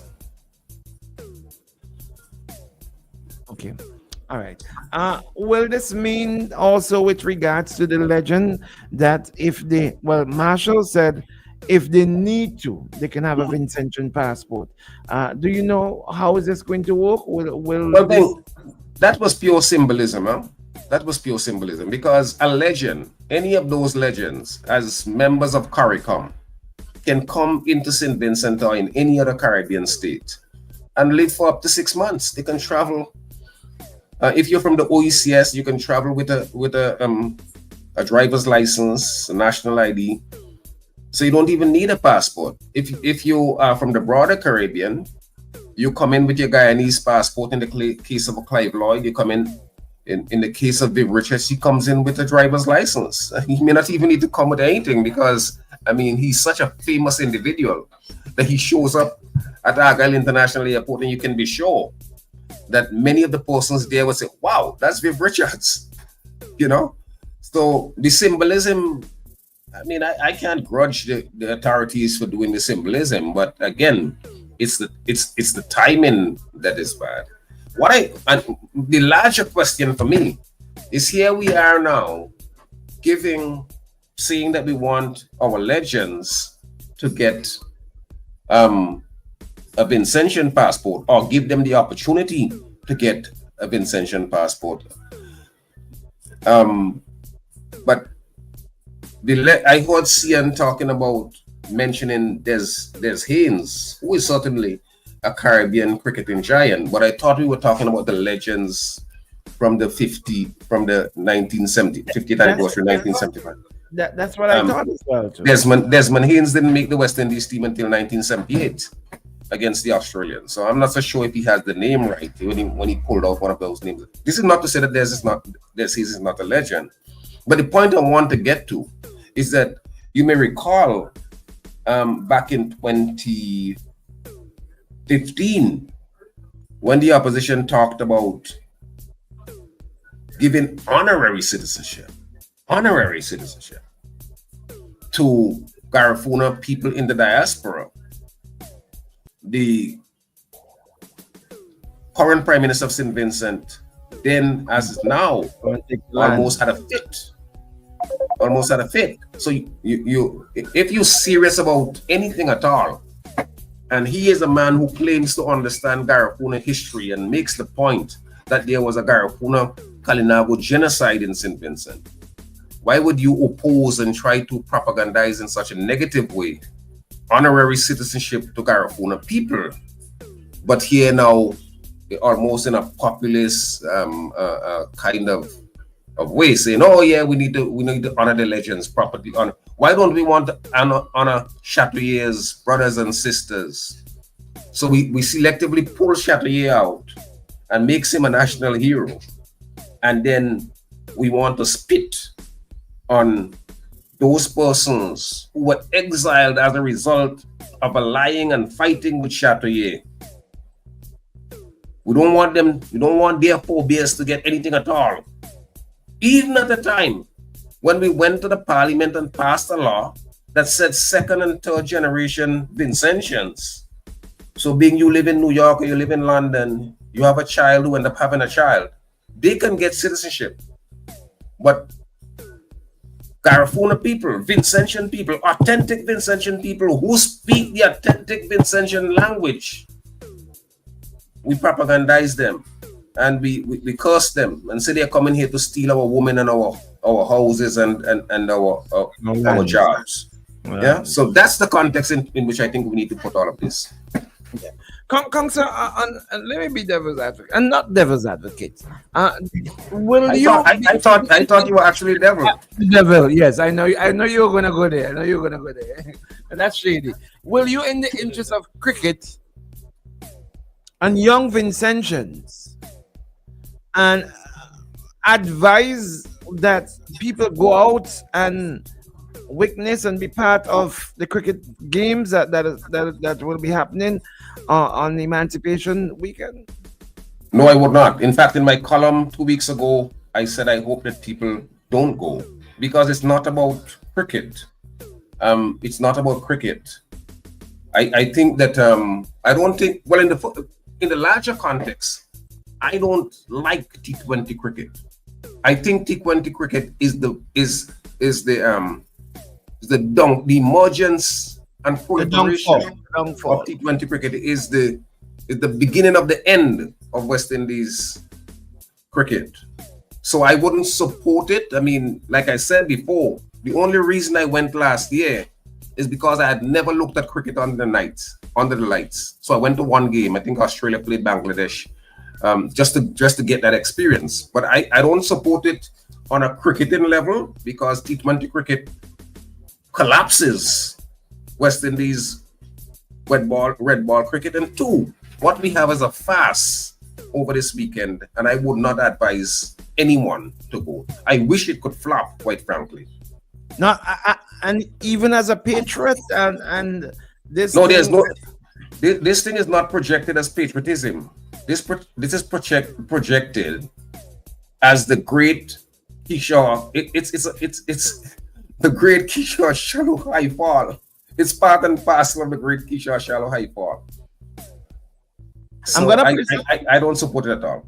I'm gonna play something for you. I want to hear your response to this. Where please, do we stand now? Go ahead, please. Where do we stand now, through your eyes, having watched and commentated on and reported on so much West Indies cricket? Well, you talk about the West Indies in the last 10 years or so declining, but the decline actually started a long time, Remember, in 1980, we did extremely well, that period between 1980 and 1995. But Mark Taylor actually brought a team, Australia, down to the Caribbean, and we lost that series when Richie Richardson was the actual captain then. And if you look at West Indies cricket, we have been on the decline ever since then. And I'm very, very concerned. In fact, I was at Sabina Park. I actually described the 3 wickets that fell to Stark in the second innings, and I was numb. And the reality is that we are struggling. We continue to struggle. And to be honest with you, the late great Tony Cozy, I remember just before he died, he said to me, Andrew, I'm not sure that we are ever going to get back to the halcyon days. We're never going to get back to the pinnacle.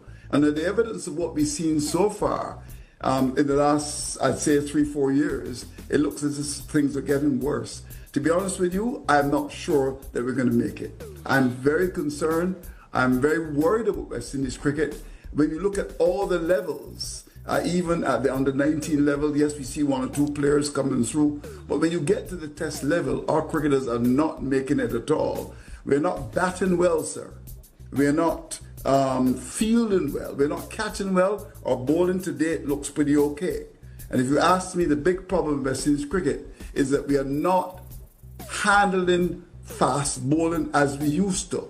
In the halcyon days of West Indies cricket, Richards, Lloyd, these guys were hooking and pulling and taking on fast bowlers. If you looked at the series that was recently concluded against the Australians, a lot of our batsmen got out because they played leg side of the ball. They don't like fast bowling anymore. So when you talk about Darren Sammy actually having white ball cricketers come to play red ball cricket, the reality is it's just too concentrated for them. We're not a fit team anymore. And I'm going to stop for the moment. Let me say to you that we are in big, big trouble.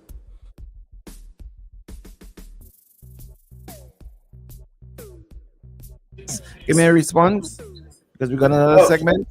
Andrew Mason is right. However, that's the same Andrew Mason who was carrying water for Gonzalez 2 Wednesdays ago. I think it's the same man on Mason and Guess. He was there grinning when Gonzalez was talking all of the things that he was talking. He didn't checkmate him. He didn't say, well, look, you are being unfair to the young man because all of these problems were there. He didn't say, Look, I want to remind you that the legendary cricket commentator Tony Cosia had said that he's not sure whether we can get back to the halcyon days. In fact, I remember when Lara resigned, I wrote a column. I'll finish in a minute. I wrote a column in which I made that point that we may never get back there. All right, maybe we can pick it up from tomorrow morning, okay? We got another segment. Shady, let's go straight. Until we meet again tomorrow morning. Until we meet again. Shady, let's go straight into it. Let's go straight into it.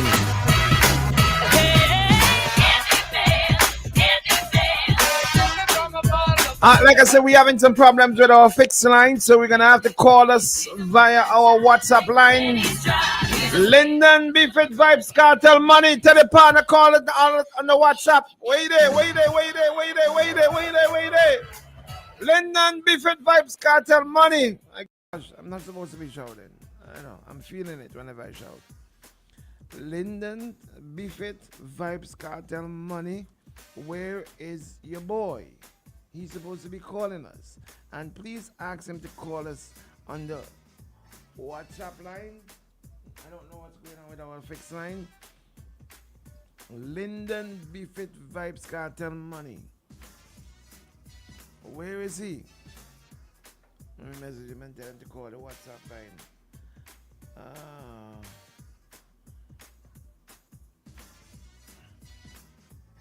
Call WhatsApp.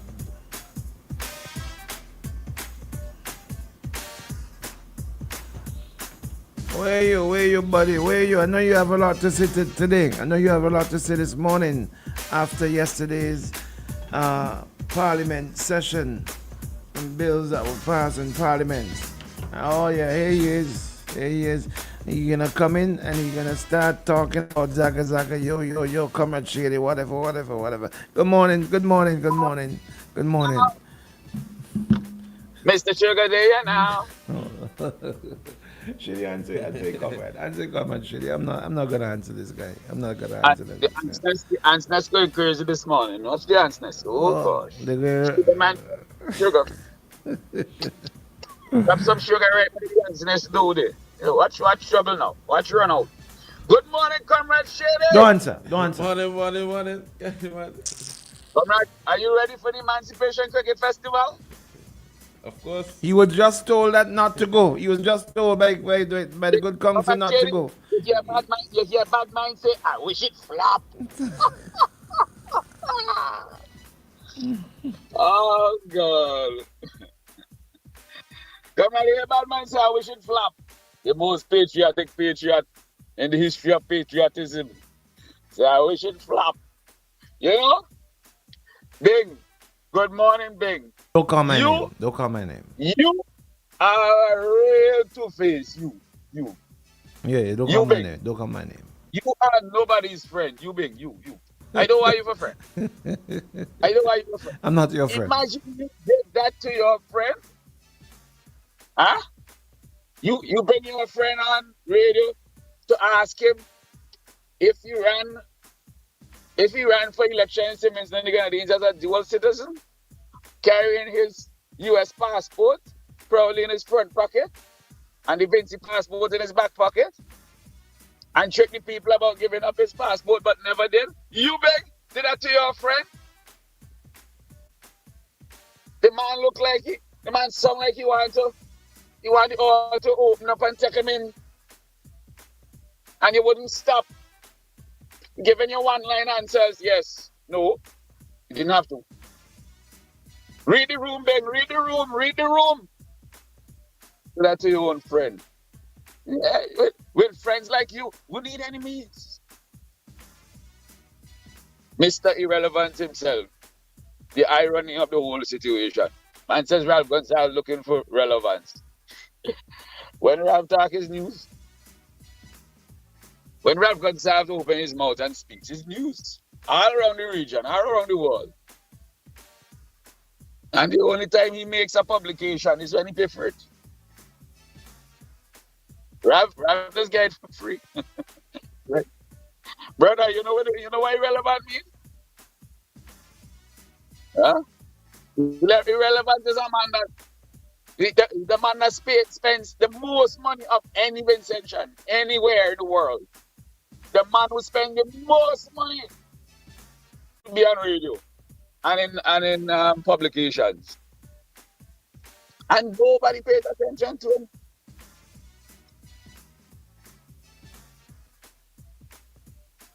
When you go on WFM, on Monday night, if you get 10 people listening, you go watch the live thing. If you get 10 people listening, that's a record. That's when the numbers high.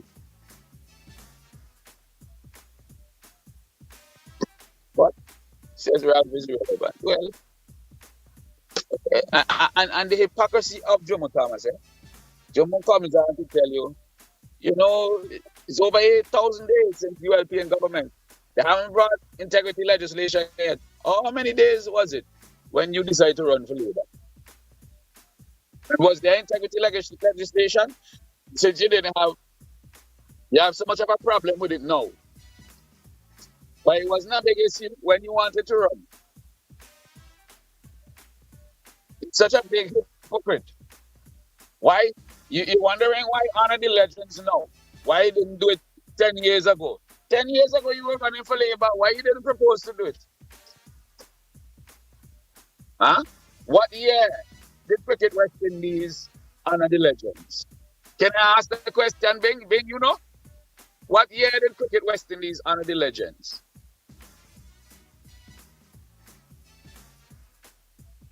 I'll give you the answer. 2025. Same 2025 we're in. But he has no problem with Cricket West Indies doing it after 50 years. But what the government just invested on the ground and decide to do it after the same 50 years. Nah, something wrong with that. You should have done it before. You see why people don't bother with you? You see why people don't listen to Jomo? That's why people don't listen to Jomo. That's why people, Jomo could stand up in the middle of the town, in the middle of Kingston, on Christmas Eve, the busiest day of the year, and be giving away money, and people are passing street. People don't want nothing to do with Jomo.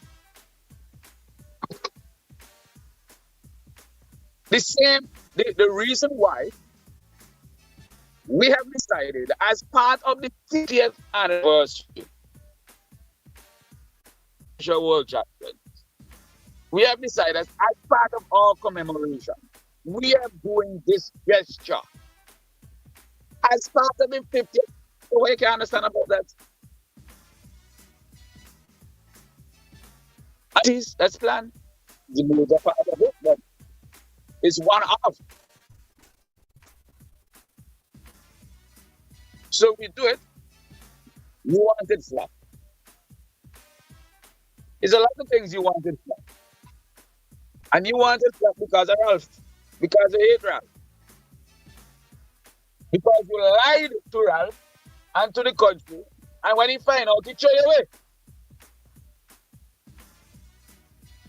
And since you get thrown away, not one soul come back to the garbage dump to pick you up. You will stay out there for the remainder of your lackluster political career. Even though I should call it a career.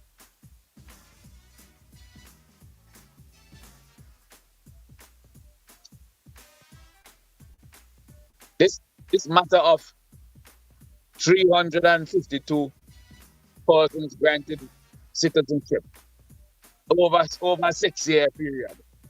Man trying to make a big deal out of it. Let me ask you a question, right? You can really give people passports in secret. Passports is not a secret thing. It's something you gotta use. It's something you gotta use, and you gotta use it. The authorities in whichever country you're landing and taking off from, they have to see passport. It's a legal weapon that you could conceal and the police never see it and the authorities never see it. It's a passport. These people never travel.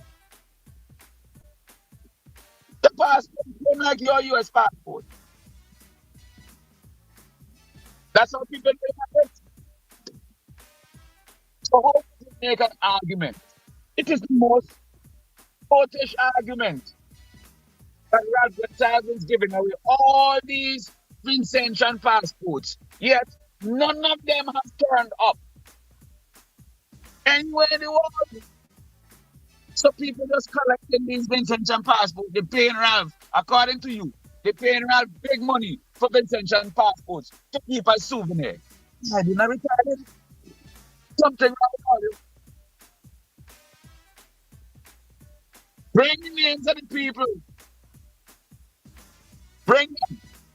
I challenge you all this morning. Stop talking about ghosts, phantom people who have Vincentian passports. Bring the names and the evidence. They will be landing in countries all around the world. They're checking in with immigration. Bring them and show us all these people that are selling passports. Because you all have to think with a certain level of common sense. That there's people who actually have common sense. The thing is so hilarious. 352 people in about 6 years. You make a big deal out of that. That's normal. You know how many people you got here from around the Caribbean? In Simmons, who live here? Earlier on this year, a lady came to me. I myself began to assist her. She's from Grenada. She's from right there in Grenada. She had children in Simmons. One born in Grenada and a couple born here. The woman tell me she living here, yeah, she still got she Grenadian accent. She living here, yes. And she just want to regularize the citizenship for her and the first child. She got a whole man in Simmons, she got children with the man in Simmons, they born here, they go hospital, all of that. You know how many people?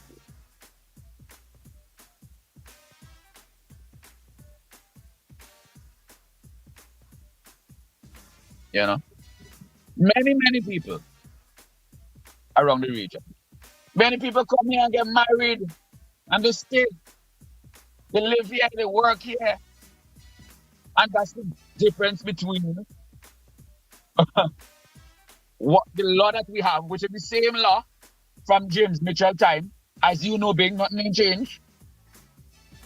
And it's the same way people were granted citizenship in James Mitchell time, which you all never had a problem with. That's the difference between us and selling a passport to somebody who in Ghana or Nigeria and never set foot in civilians and Ghanaians. You just mail it to them. That's how it's supposed to come here.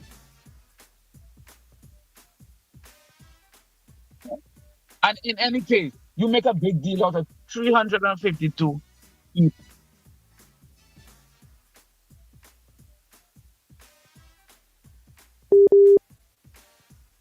Hey, buddy, you there?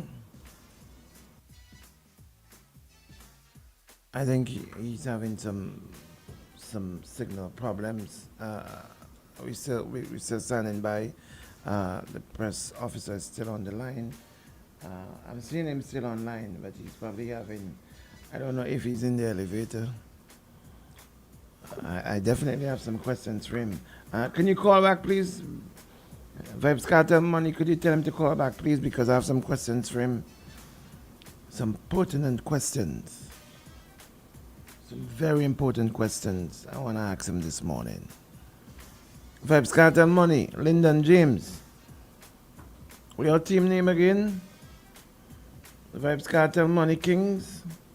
Could you tell him call back, please?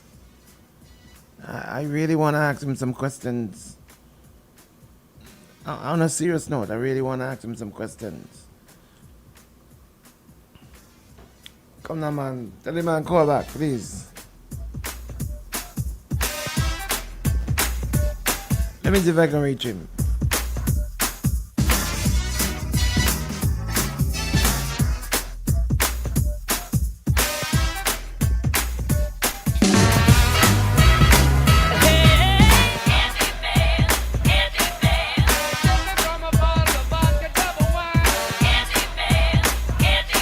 He's a one-stop shop, makes the panties drop. He's a sweet talking sugar-coated candy man. Sweet sugar candy man.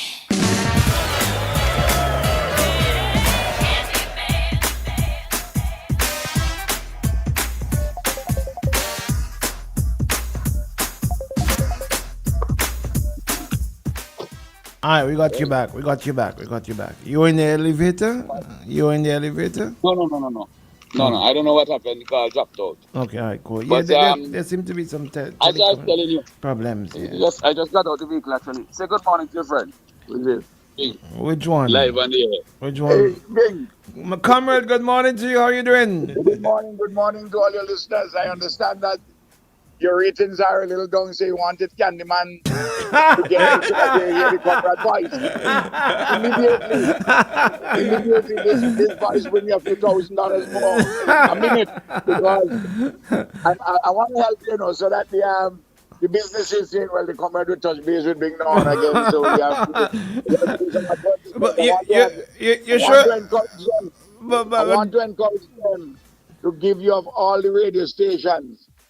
Save and except Star to give you more and more advertisement. What about the cricket? I want to ask you about the cricket. I want to ask you about the cricket. No, ask me about. No. You say take the phone away from the Prime Minister. How dare you? I want to ask the Prime Minister a question about the cricket. Tell me about the cricket. Prime Minister, how much is this? How much is this? How much? Bing and Jomo. Hold on, Bing. Bing and Jomo. No. They want the cricket to flop. No, the Bing would want it to flop. No. I asked Jomo as a patriot. Would he advise people to go to the cricket? I asked him that question. Well, I suspect if it were American baseball, you'd have said yes. He would have taken place at Yankee Stadium. This is not the beat up Jomo segment, okay? This is not the beat up Jomo segment. No, I'm not. I didn't say anything about Mr. Thomas, I didn't say one thing. This was Thomas. Once your Speaker of the House. Remember that, okay? Yes, but I am. I'm referring to him at arm's length as Mr. Thomas. What do you want to ask? A long spoon. Yes. Prime Minister, how much is this tournament festival is going to cost the taxpayers of the country?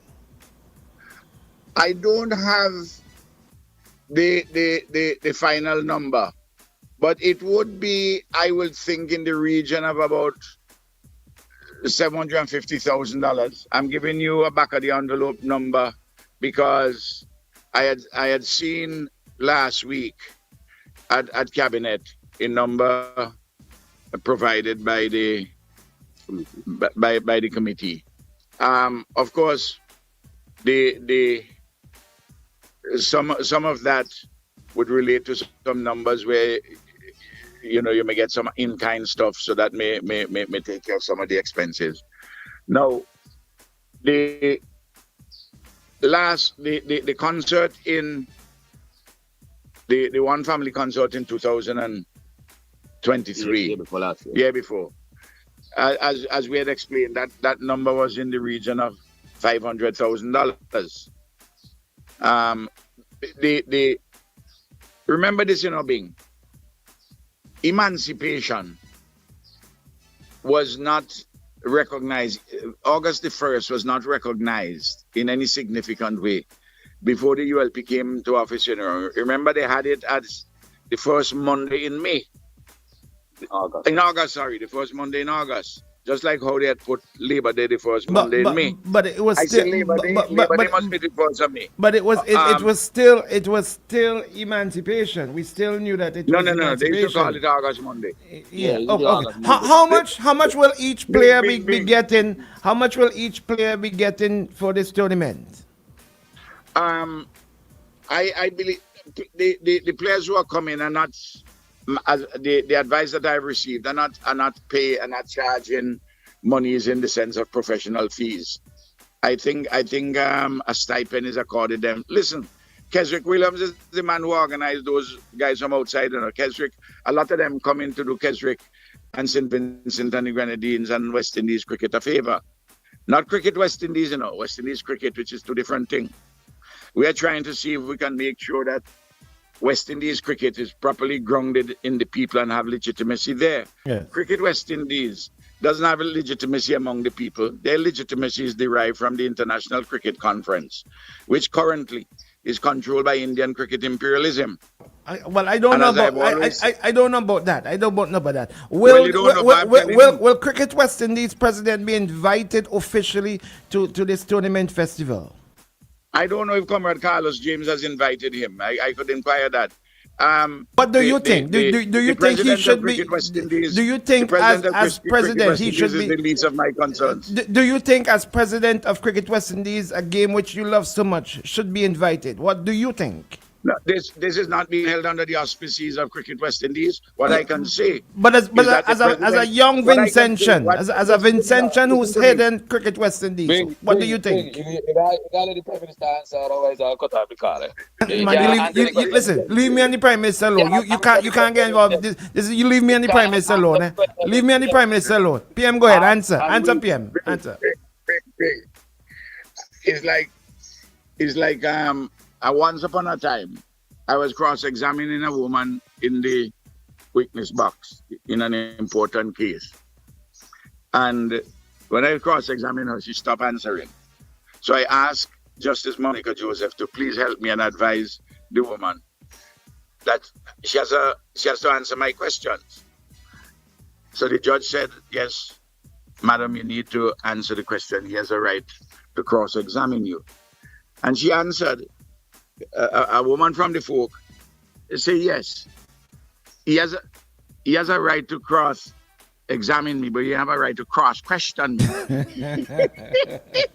So can the man is telling you, give me a chance to cross-question. Okay, answer the question. Answer the question then. Answer the question, PM. Answer. Tell me the question. Yes, I was asking, as a Vincentian, a young Vincentian whose wings were unclipped and who fly as eagles, high education revolution, all that you profess, a young Vincentian who you love Vincentian people, especially the young ones, who are so to the top of the pinnacle of Cricket West Indies.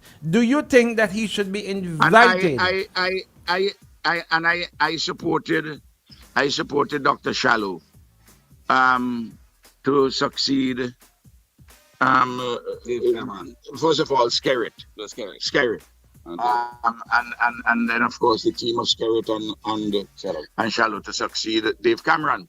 No, I was very disappointed in Dr. Shallow in seeking to torpedo this festival, this Emancipation Festival, which conjoined the freedom of enslaved African bodies with a sport, cricket, which was and is an instrument of national liberation and a central plank in our Caribbean civilization and its ennoblement and advancement. That he sought to intimidate and browbeat players, telling them there's a possibility that they're going to get banned and all kinds of things. Fortunately, there are grown-ups in Cricket West Indies, like, for instance, the chief executive officer, who was saying, but this is foolishness.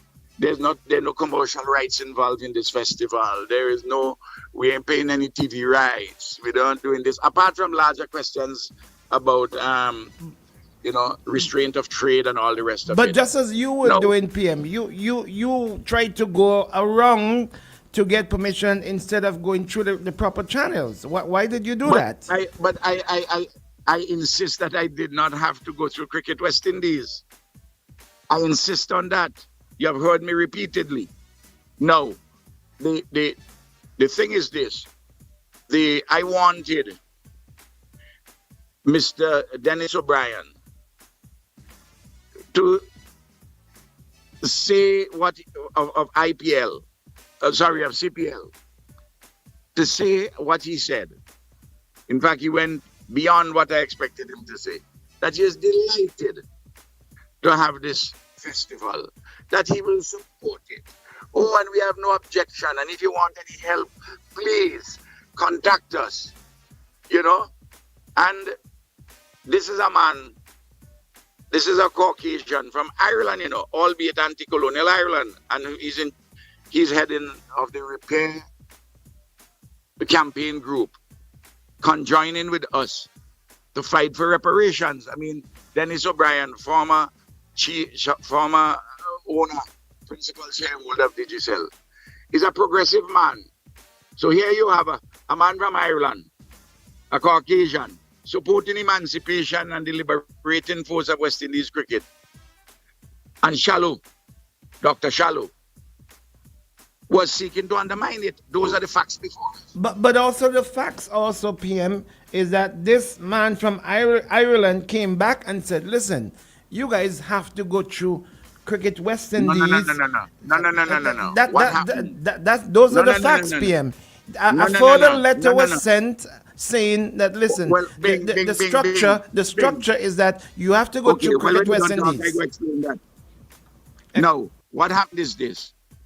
In the meanwhile, nefarious forces got to the chief executive of CPL, not to Dennis O'Brien, the owner.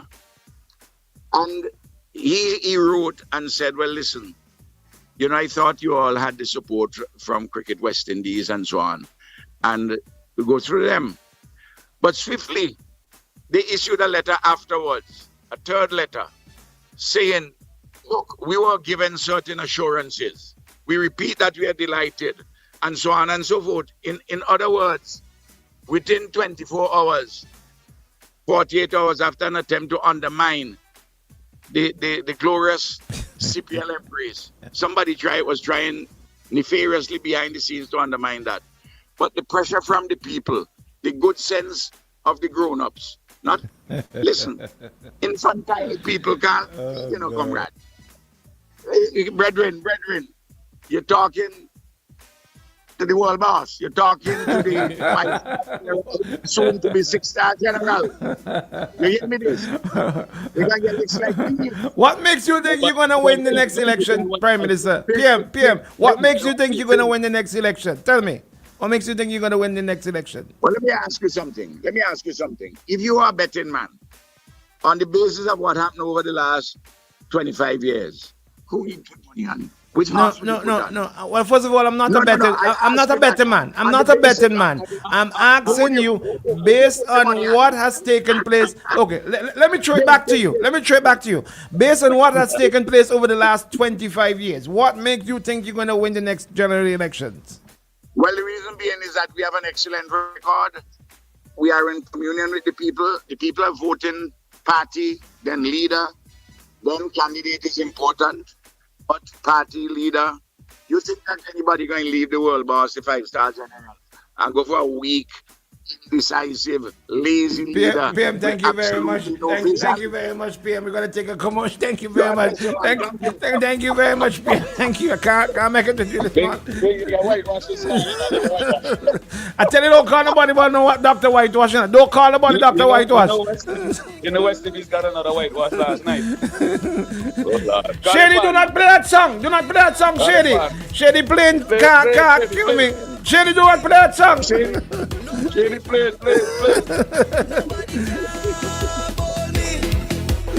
Nobody can hold me out if the cherry up in 6 runs. Over me wicked 6 runs. Over me down 6 runs. Over the goal 6 runs. Candy man, catch you tomorrow morning, buddy. Catch you tomorrow morning. Same thing. Your mouth. We gotta take a quick commercial break. We do that and we come right back right here on OMG in the morning. We're gonna open up the lines for you to call. I know that there are a lot of people who want to call. Courts? If superstar courts here now. Where are they? Where are they? Where are they? We're not seeing them. Okay, courts, we're ready for you. You're gonna have to call in on the WhatsApp line. We're having some challenges on the landline, so courts, you're gonna have to call us on the WhatsApp line. So we'll stand by for you. In the meantime, let's run some commercials. When they come in, when they get in, we will take them. All right? Let's do that quickly, Shady. Let's do that. KCCU is here. Get the Revlon, start the vibes. It's up to $15,000 clients here. And 3 years to pay the money. Let's go! Boom 1069, the sound setter of radio. Young got no one that back calling me splurge. Watch me jump right off the curb. New year, different lane. We gon' spin and kill everybody. And we're telling all. Spin it over. Let that breathe. Shake that. Boom 1069. Hands on your knees. Unleash the sound revolution now on Boom 1069. She's got the grace, the charm, the sea. It's time to shine, it's Miss SVGT. Style and smarts, she wears the crown. Rising stars from every town. Poise, power, beauty, and dream all come alive at Miss SVGT.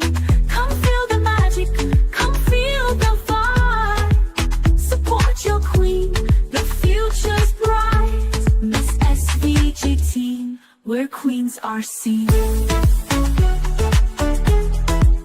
Where queens are seen. She's got the grace, the charm, the scene. It's time to shine, it's Miss SVGT.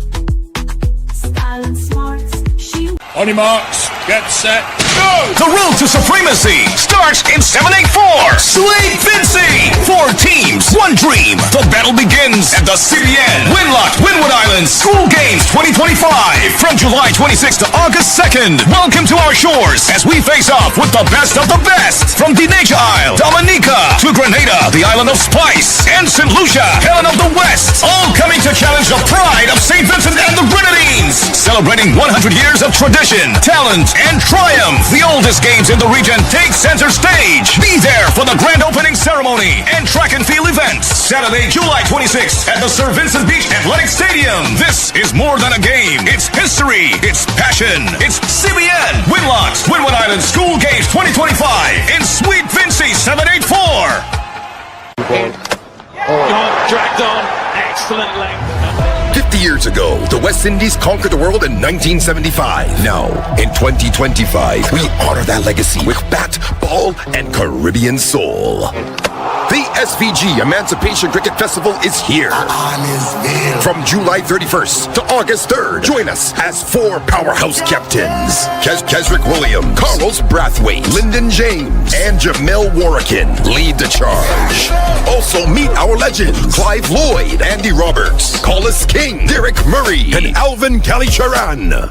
Cricket legends, emancipation, culture, unity. Celebrate 50 years of greatness where freedom meets the field. The SVG Emancipation Cricket Festival 2025. Legacy, unity, excellence. Follow us on social media at SVG Cricket Festival. This event is powered by the SVG Tourism Authority. For 40 years, we've refined the rhythm of beer, mastering the balance of bold and smooth, crafting flavors that echo through SVG. Between the limes and the laughter, we've carried our expertise across the Caribbean, 1 brew at a time, perfecting the process, deepening the craft, learning what makes beer not just tasted, but felt. And now, with all that we've learned, we bring you what's next. The next wave of refreshment, the next chapter in our story, the next taste to define a generation, not just another drink. This is the extension of who we are, the next experience, the next icon, imagined and brewed right here at home. It's not just what's next for us, it's what's next for you. It's what's beyond expectations. Own it. Define it. Make your mark. Hyrule next. This is the extension of passion, of possibility. Hyrule next. The future of beer. Made in St. Vincent and the Grenadines by the hands that have mastered the craft for 40 years. This isn't just a run. With each step begins a new journey. A journey of determination, persistence, and self-discovery. With each step, I am back on a quest to push myself beyond expectations, beyond standards. Each stretch, a reminder of the flexibility of the human spirit. With each step, I am breaking barriers. As I push to the finish, I'm filled with pride. Not just for what I've achieved today, but for the journey that has brought me here. This isn't just a run. It's a testament to the human spirit, and I am here for it. Island Sips. Beyond standards, beyond expectations, beyond water. It all started with a penny. For over 85 years, we have invested in our farmers, fishermen, people, and our country. When we were called to serve, we were here. We understand what is valuable to our people and our country. That is why we support all industries, including tourism.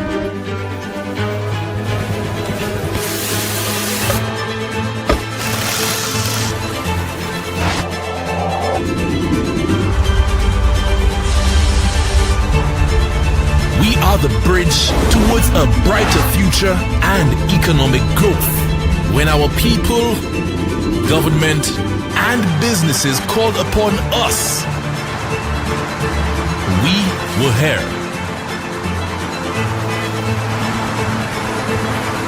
85 years later, First National Bank St. Lucia Limited is here for you.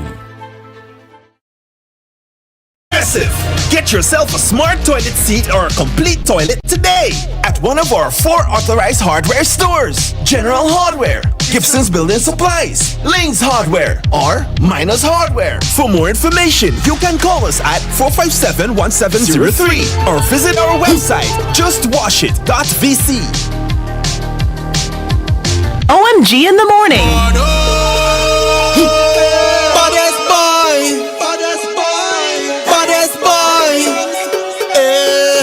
Bad and brave, but if it's one thing, afraid horn bad, afraid horn. Who me? Afraid but bad,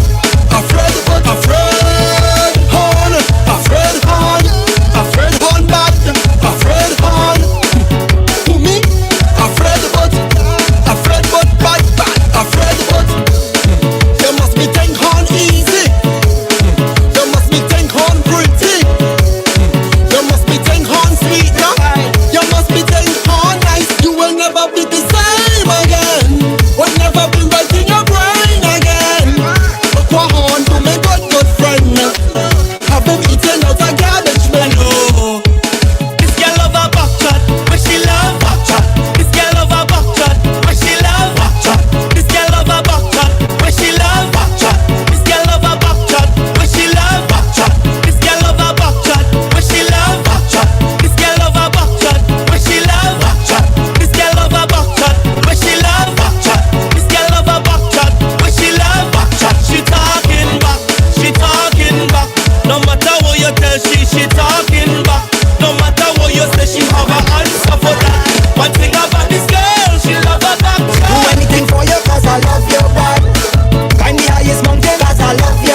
So we're gonna take some calls right now. Remember, you're gonna have to call on the WhatsApp at 455-1069. That's 455-1069. Those of you who wants to call and who've been messaging saying that they're not getting in on the fixed line, we trying to get it sorted out. But in the meantime, please call us on 455-1069. That number again, 455-1069. All right, 455-1069. Not on the 451-1069 because we're having some problems with that line. All right, call us now at 455-1069. 455-1069. Hey, Brianna, good morning to you. Come in, Brianna. Beautiful Brianna just walked into the studio to bring me my coffee. Come. Say hello, Brianna. Say hello, Brianna. Call us on the fixed line. Call us on 455-1069. Brianna, this is your show. You take it over. Call 455-1069. Call 455-1069. Not on the thing. Brianna, good morning. How are you? I'm doing fine. You doing fine? Yes? You like Bacchanal and Confusion? If you do, you're in the right place, Brianna. Brianna just brought me my coffee. Yeah, you like Bacchanal and Confusion? No. What? You like peace? Well, you're not in the right place, Brianna. If you like peace, you're not in the right place. Thank you very much, Brianna. Brianna just brought me my coffee. Thank you very much. I shouldn't be drinking coffee. And actually, if Aisha was here, Aisha would be very upset that Brianna has brought me coffee. Because I shouldn't be drinking coffee. Yeah? And I should be keeping my calm. And I should be keeping my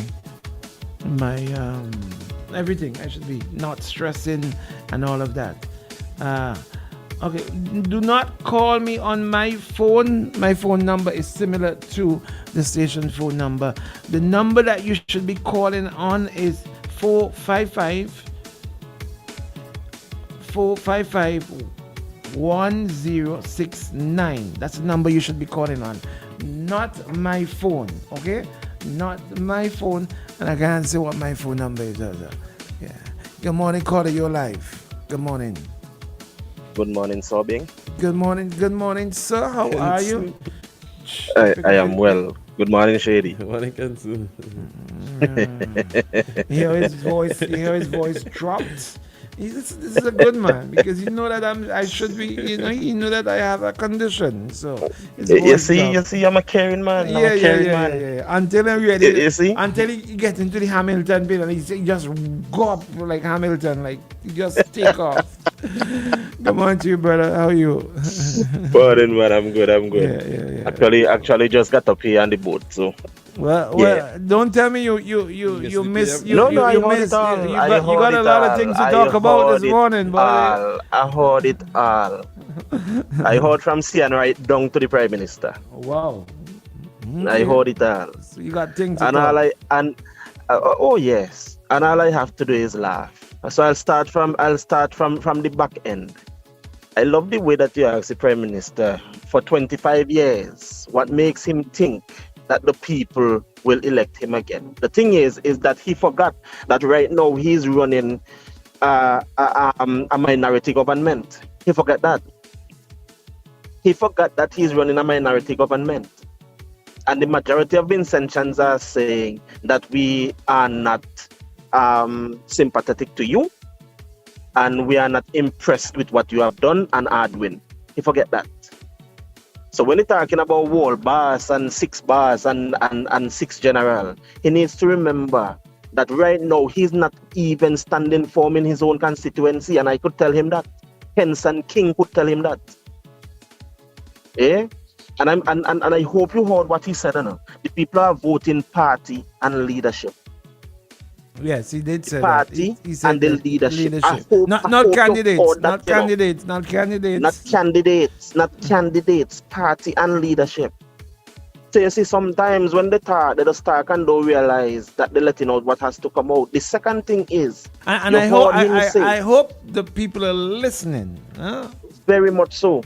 And let me just jump off of that for a little bit. I hope you heard him say that he did not have to go through Dr. Shallow. I hope you heard him say that too, he did not have to go through Dr. Shallow. So I hope people are paying attention to all of these things. And then all of a sudden, when you ask about how much money is to be paid to the players. How much money this will cost? All of a sudden, he doesn't know. Ask Carlos. Eh? And the other people of the committee. He doesn't know. All of a sudden, he doesn't have that information. He saw something in cabinet, as if without it out there. And I listen to this man sometimes, and I wonder really if he thinks he's just speaking to his pundits when he speaks sometimes. And then you have this issue again. I will forever maintain being quote that I love very much that says, patriotism is the final resting place of scoundrels, or the final hiding place of scoundrels. And it has shown up in this again, where they want to take patriotism and wrap their political nonsense in it for people to jump behind it. And they want to shame you because you can see through it. That is nonsense. And that is taking the piss out of Vincent Chance to think that we are all dotish. Now, the thing is that at the end of the day, we are going to spend upwards of $750,000 to host this. And I can guarantee you, if he said 750,000, I guarantee it's over $1 million. And nobody is going to convince me of that. Differently of that. Now, with all of this and spending willy-nilly, right? You still have entities who are housing persons put there by the government who are affected by burial still can't get paid. They can't get paid for housing people. That person now have to be threatened to be put out. But you could look for $1 million to spend on this nonsense. And I like how you asked the question this morning, how is it that for 25 years, all of a sudden now is when you get the bright idea to say you want to honor these legends? But here's the thing, being, is that at the end of the day, you say you want to honor these legends, but it took the CWI to honor them first for you to come to want to one-up the CWI just because of who is leading the CWI. We can see through that. These men were there all the time. And the thing is, this is not a Caribbean something where everybody come together and say, okay, we're going to do this. No, you came up with this at the last minute to try to one-up something. And as Jomo said, it's all about trying to be relevant. Because guess what? You have to always be the one, the face, the forefront of everything. You always want to be seen as doing. And as I said in the comments, if this man is willing to use God and the Bible, if this relic of the colonial past, that's what Ralph Gonsalves is, his heritage, he himself claimed his heritage. When he went to visit where the place name. He claimed his heritage. So when this relic claimed his heritage of the colonial past, wants to come and use the same colonial mindset and the same colonial tools to try to hold Vincent Chance at a time of emancipation. He's making light of this while trying to wrap it in being patriotic. Okay, so at the end of the day, sorry if you're hearing that loud noise, there's the boat docking in. Okay, that's all right. So the thing is at the end of the day, Jomo said this morning, come out and tell us about the scrapped poverty assessment. But you see, here's the thing, they would not talk about these things, and he would not tell you that all of this is part of his legacy when he self came and said that St. Vincent is in extreme poverty under him. That's what happened in the past 25 years. He himself came and said he can't pay salary out of his mouth. So the thing is, with all of the jumping up they're getting on with. The thing is, why did you have to go to Parliament to pass a law when he already has the power to say if the people want to apply, they apply for the citizenship? It's already there. That is already in place. And can the man come and want to talk about people dotish for talking about the 352 passports that were given out? Tell Candyman to come with the registry of these people and let us see who they are. Prove us wrong. Prove that what was put there is a lie. And the Prime Minister's own numbers show that what was said there is truth. Candyman forget that twice, you know. When you're talking about Phantom and Ghost, you're right, because twice persons who have no ties to St. Vincent were caught in international waters in drug bust with Vincentian passports. The news is out there. So tell him, yes, we have phantoms because no transparency is there for us to know who these people are that are getting these passports. So, and let me say this lastly. So for when they come and want to pass laws now, to talk about the legends and this and that, it was the same thing with the Garifuna people, but the Garifuna people are persons who have ties here. They have ties here. They have roots here. They have a history here. Yes, the legends are important, but our Garifuna people, and as Jomo said, with our original language, if we were so much patriotic and so believe in Vinci and what Vinci is and our culture, we would have happy to embrace them. But guess what? No, it come now that there's some political gain behind it, that it come afterward now and talking about the same freedom of movement and being able to go into countries and walk and mention the very Garifuna that he himself beat down. So at the end of the day, being, we supposed to just sit back and believe Ralph with his nonsense. So when he come this morning to come talk about 6 bars and this and that, I know for sure he going to clean out the office up there, and he going to clean out the house up there, and he going to move as the biggest move out from St. Vincent as the biggest anchor that had St. Vincent sinking. St. Vincent will finally be able to move. And then we are going to really see industry in St. Vincent, because don't get me started this morning and all the foreigners and big men of them who getting all of the sweetheart deals in St. Vincent, you know, while Vincentians have to be suffering. Look at a news article that just came out from a promoter. The kind of victimization this promoter went through, to be able to put off a show, an emancipation show. So just look at that. That is what is happening in St. Vincent. That's the legacy of real victimization. Victimization. So tell Sian and Candyman and the Prime Minister, all of us not out to shouting. All of us are paying attention. There are those of us who are paying attention. Let him look sharp, come tell us about the audits of them. Them are the things I want to hear about. Them are the things I want Candyman and them come and talk about. All the millions of dollars that we can find in St. Vincent here. Them are the things I want to talk about. How our economy has gone from a growing and booming economy, one that used to lend money, one that used to feed the entire Caribbean. But now we are at a place where we have to be importing over 80% of our food, where we have given up our blue economy, and now we are being told that we will soon have to import fish. Look at that nonsense. So we can't feed ourselves. We can't sustain ourselves. We are basically at the mercy of the world and international countries. But we want to talk about good leadership. We want to talk about 6 terms and Vincentians here suffering. Let him come and hug up the idea, the fact that he put a whole heap of people on the breadline by going to Parliament after 3 in the morning and passing something that the very people said we don't want. So when Sian come this morning talking about transparency and this and that, transparency when it suits them. And at the end of the day to Sian, we understand that yes, all they want to make things look a type of way. But guess what? All of the decisions are already made before they go to Parliament. It's just to go to Parliament to say, okay, we come to rubber stamp it for people see. The decisions are already made. And no matter what the people say, no matter what the opposition say, and no matter how we oppose anything, you are going to pass it. Perfect example again, the vaccine mandate. So, let Ralph Gonsalves know that all of this, we are waiting with all of this to come and remind him and remind the people that at the end of the day, he cares nothing about the people, but about his own legacy and, well, may I have to say money. Yeah. So have a good one, buddy. You, my brother. Listen, I'm still trying to ascertain the cost of this festival tournament.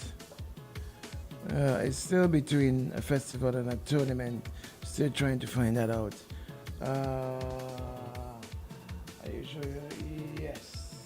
I'm still trying to find out whether this thing is a festival or is it a tournament. All right. Remember our fixed line, we're having some problems with it, but you can call us at 455-1069. That's our WhatsApp line. And we got another person on the WhatsApp. Good morning to you, WhatsApp caller. You're live. Morning to everybody. Good morning. It's Spencer. Good morning, Bones. Morning, my brother. Boy, first time I call any WhatsApp line. Yes, it is. Welcome to technology. Welcome to the land of the future. You move yourself. Listen, all this talk, right, about this citizenship and so on for legends. Let me ask a question. How many legends do we have in the Caribbean from cricket? Is this law only for that specific group of people? What happened to all the other legends?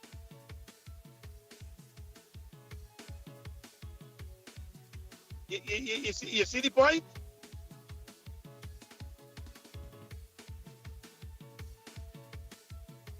Bing. I'm getting you. I'm hearing you. I'm getting you. Yeah. But that is the point. How many legends do you have for cricket? And is this law only for that group of people? For citizenship? Man, listen. The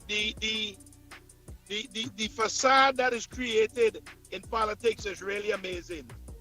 Really amazing. And people just need to, like Ken said just now, people just need to listen and observe. And I think you said it earlier too. You gotta listen. Pay attention. Anyway, you only got one line, so let me leave it for somebody else. All right, my brother, thank you very much. Remember, you can call us at 455-1069. Shady, would you turn off your microphone if you're going to be eating over there like a child? Yeah, 455-1069 if you want to call us. Not on the fixed line, but on the WhatsApp line. All right, we got another call coming in on the WhatsApp. Good morning to you. Good morning. Good morning, Mr. Joseph and company. Good morning, Pressy. Good morning, buddy. How you doing? I'm all right. You know, I would like you to play a clip I sent for you earlier, part of Malcolm's speech. You know, and what hurt me most about this cricket thing is that they're using Bob Marley's redemption song as the theme song for the cricket, this cricket fest, right? You hear me? I am hearing you, my brother. I'm hearing okay, you. Now the music is kind of loud in the background. Yeah, they're using Bob Marley's redemption song as the theme song for this cricket fest. So disappointed. Because all I see is a bunch of house Negroes trying to live like Master, or trying to follow in Master's footsteps. If emancipation is so dear to the Prime Minister, why did he install the Queen representative, the Governor General, the first female Governor General in the St. Vincent and the Grenadines? Why did he install an emancipation day some years ago? If emancipation of black people is so important to him, and he cares so much about enslaved African bodies. Yeah. Again, all I see is a bunch of house Negroes trying to live with Massa. But unfortunately, I'm of Garifuna descent, so I had nothing to do with house Negroes. Have a good day. Thank you, my brother. Thank you very much. 455-1069. That's the number to call. 455-1069. If you want to get in, you've got to get in now because we've only got one line that we're operating on. That line is 455-1069 if you want to get in. All right. Let's go again. Good morning to you. Good morning. Hi, good morning, Bing. Hey, good morning. Good morning to you, Truth Seeker. Good morning. Good morning. Good morning, Shady. Bing, yesterday was perhaps one of the best examples of performative politics that I've ever witnessed in St. Vincent and the Grenadines. I heard those on the government side, they got up on their soapboxes individually and they went deep into liberation history of the West Indies, the struggle, the liberation struggle. And one of the refrains that I've heard from them is this is supposed to be a unifying exercise. You know, they talk about unification. And I know, we all know that there are many things that unify us, many commonalities that unify us as West Indians. You know, we live in a common region, we share a common culture, common language, so many different things. But how could you preach unification when you are in fact separating yourself willfully, purposely from the major cricketing authority in the West Indies?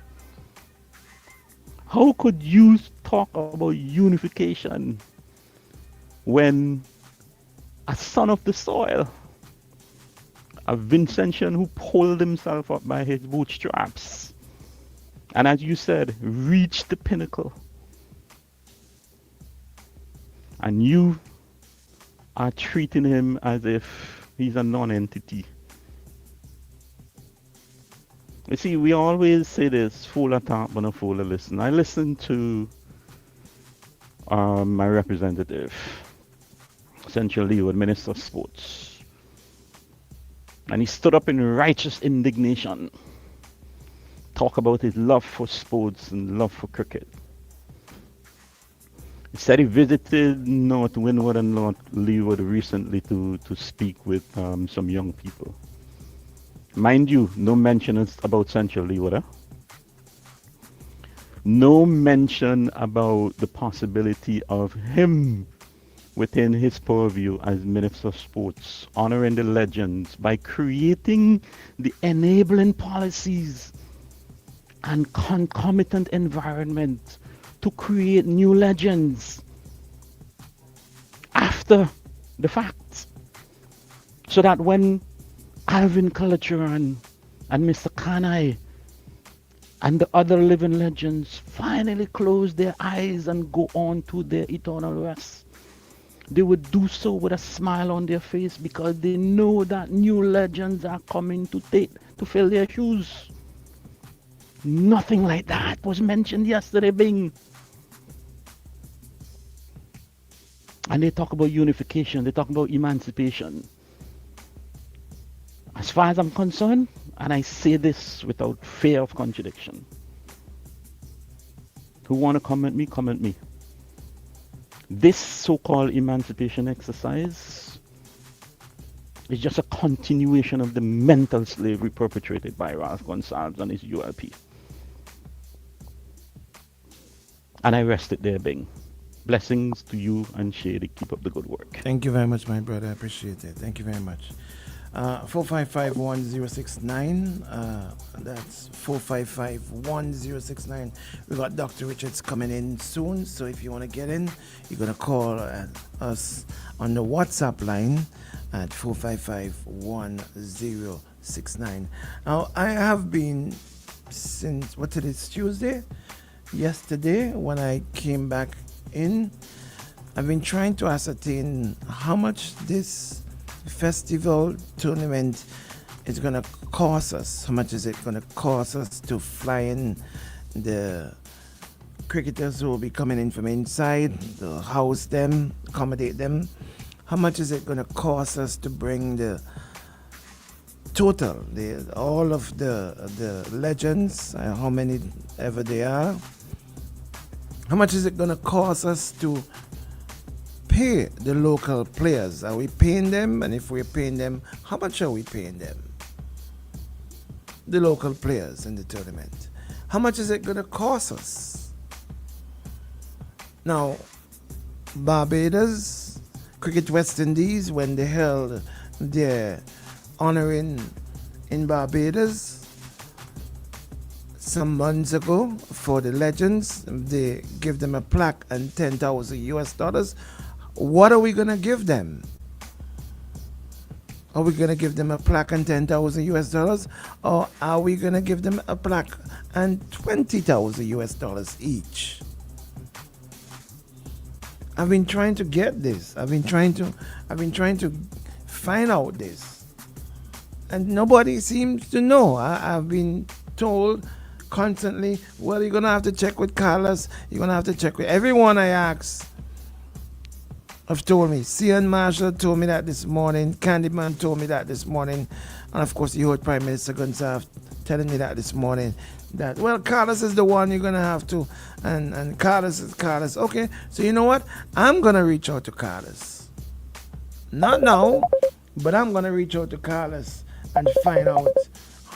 And see if I can get him in studio. If not in studio, online to find out how much is this gonna cost us. Good morning, caller, you're live. Bada bing, bada boom, bada Good bang. good morning, Contamilas. How are you doing this morning? I am fair to find it if you scattered showers, Bing. How you doing? Shady, good morning. How are you doing?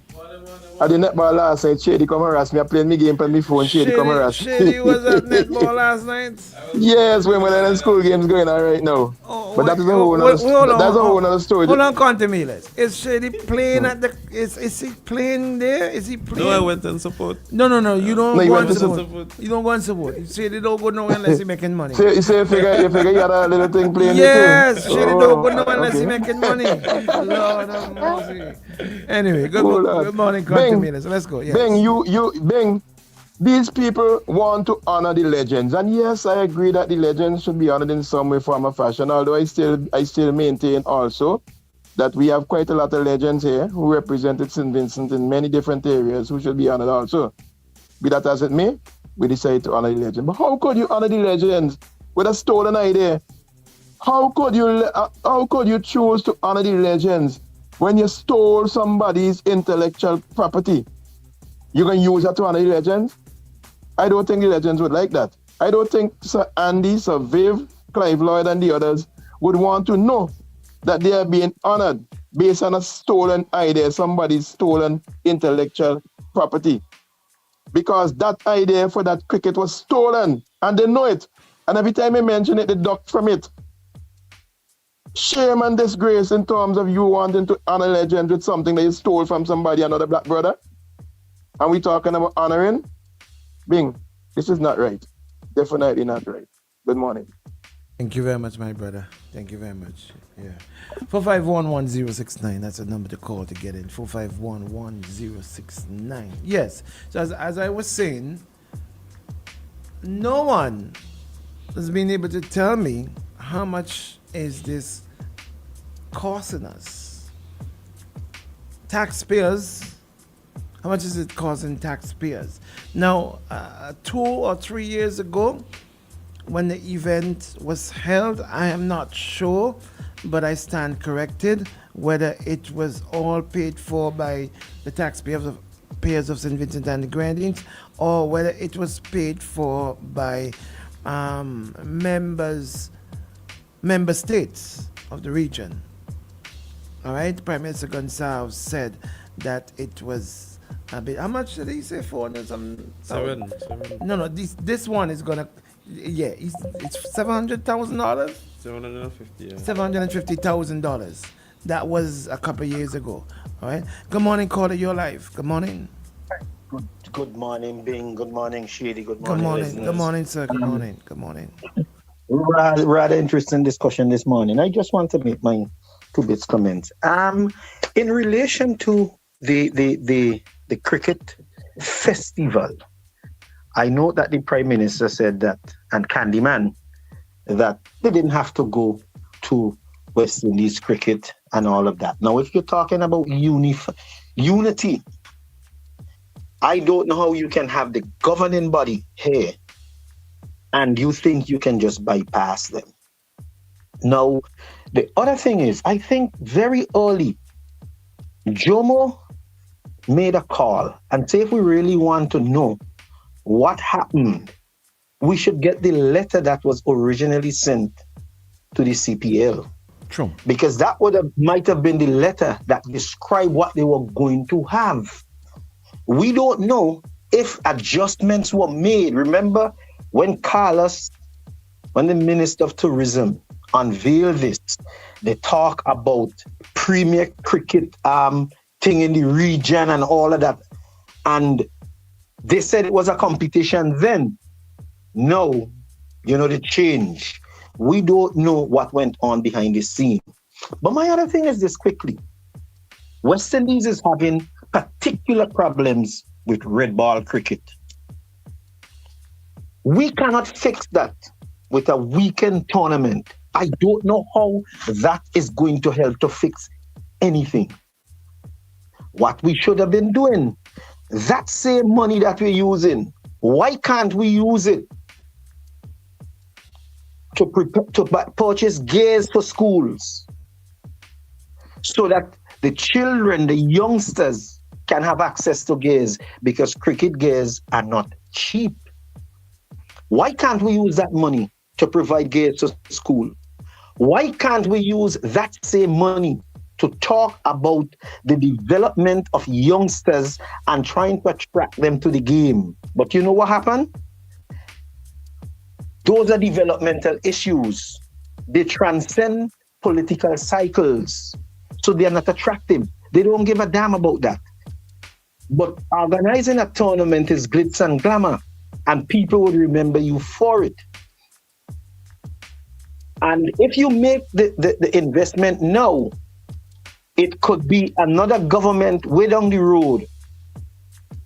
When that comes to fruition, there might be another cycle for another party in office. You don't want that to happen. Whatever must happen now. No, I get in reward for this. And we have to come out of that mold. We really have to come out of that mold.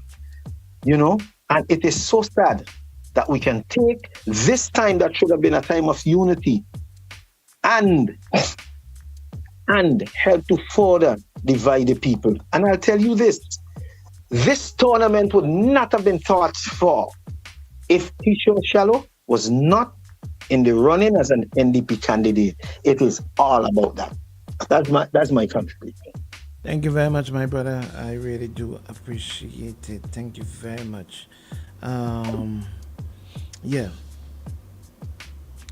Hang on, I'm just reading.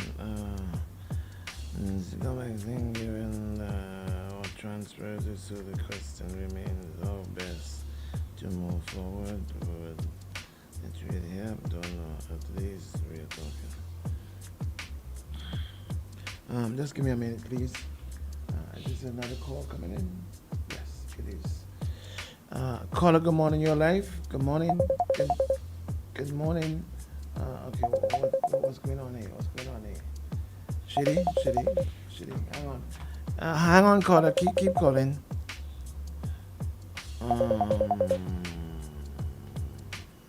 It's telling me this.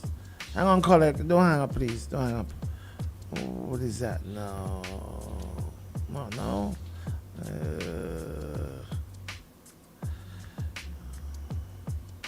Oh boy. Okay. Is it there? Okay, caller, you can call back at 455-1069. All right, 455-1069. All right, 455-1069, because our fixed line, we're having some problems on the fixed line, which is 451-1069. But you can call us back at 455-1069. All right, 455-1069. So I'm gonna try and see if I can reach Mr. Carlos. Oh, shit, here it is again. I'm gonna try and see if I can reach Mr. Carlos James, because I don't know if it's just me or if you guys realize this. This morning when I asked the Prime Minister about the cost of the event, how much is it gonna cost taxpayers to bring off this event to honor? What's that? Yeah, well, let's take the video call. Yeah. When I asked the Prime Minister How much is it gonna cost? Good morning. You're on video, okay? You're on the camera. You're live on video call. Do you wish to be on video call, or is it that you want to be? Let me speak, man, because I get the problems getting you. I All right, noticed go from ahead, what go I'm ahead, go reading. ahead, Dave. Go ahead, please. Go ahead, go ahead, go ahead. Just speak. Go ahead. Yes. Why are we having this long extended argument over what the Prime Minister is doing? Huh? To interrupt, I would say, our smooth running of cricket in the Caribbean. Why? Why are we, anyhow? He's a big attraction. He does nothing wrong in this country. For 25 years, he has stamped his authority, stamped his authority on us as Vincentians. And nobody can tell me that it isn't because of Dr. Kishore Shallow that we find ourselves in this kind of a, I don't know what to call it, huh? But senseless. It doesn't make any sense. That is how you want to unite Vincentians, huh? By choosing who you want to choose, doing what you want to do, and saying what you want to say. Oh God, man, come on. Where are Vincentians in all of this? I am just a voice trying to use my democratic right because I know what is happening is not the best thing to happen to us. We are only dividing our people, corrupting our people, and getting our people to become more angry. Anyhow, I wish all those who are involved that they will succeed in the good they're trying to if it's good they're trying to demonstrate, or bad, or worthlessness, or bad-mindedness, or wickedness, and so on. I wish you all well. Time will tell. Thank you. Thank you very much, caller. Thank you very much. Yeah, 455-1069. How do I end this one now? Yeah, thank you. Yeah, like I was saying, I've been trying to get what is this gonna cost taxpayers, and everywhere I turn, everyone I ask, and you heard it this morning when I spoke to Prime Minister Gonsalves. He said, "Well, Carlos James, and I'm gonna have to get the final amount from Carlos James." But you know what? I'm gonna go straight to Carlos James. And what seems crazy to me, what is not matching up in terms of the match is not matching up, is that Carlos James, the Minister of Tourism and Culture, is the one who's spearheading a cricket tournament which is being held, and not the Minister of Sports. I'm not being told, okay, well, you're going to have to check with the Minister of Sports, but I'm going to have to check with the Minister of Tourism and Culture, who happens to be Carlos James. Incidentally, Carlos James is representative for North Leeward, who the present president of Cricket West Indies, who will be running against in North Leeward. Now, is that all just coincidence? I don't know. I don't know if that is just all coincidence, but I'm going to try and see if I can get Carlos James tomorrow. Now, I know tomorrow, Wednesdays are normally cabinet, so I don't know if I will get him tomorrow because of tomorrow being cabinet. I'll give him an opportunity to speak about the event, and I'll have some questions for him as well too, because I've got some questions of my own with regards to this event. Okay, like I said, I want to know how much is it going to cost us taxpayers money. We've got issues. Now, I'm not saying that cricket and the culture of cricket, the sport of cricket, is not important to us as a Vincentian people, as a Caribbean people, as a West Indian people. I'm not saying it's not important, but is it top tier of the list of things that are important to us? For example, when you go to the hospital and you see the present condition of the Milton K2 Memorial Hospital, is it top tier? When people can't get insulin, like Dave, who you just heard, and I am constantly having to give him insulin, constantly, is that top tier? because you can't get insulin in any of the health centers or in any of the clinics? Is that which is more important? When the condition of the roads, of our roads in such terrible state, and when the condition of our feeder roads is in such terrible state, where farmers can't get to their farms is in such terrible state, is that top tier compared to the Emancipation Cricket Festival, which is just going to be for one weekend, where we are going to be putting out how much, Shady?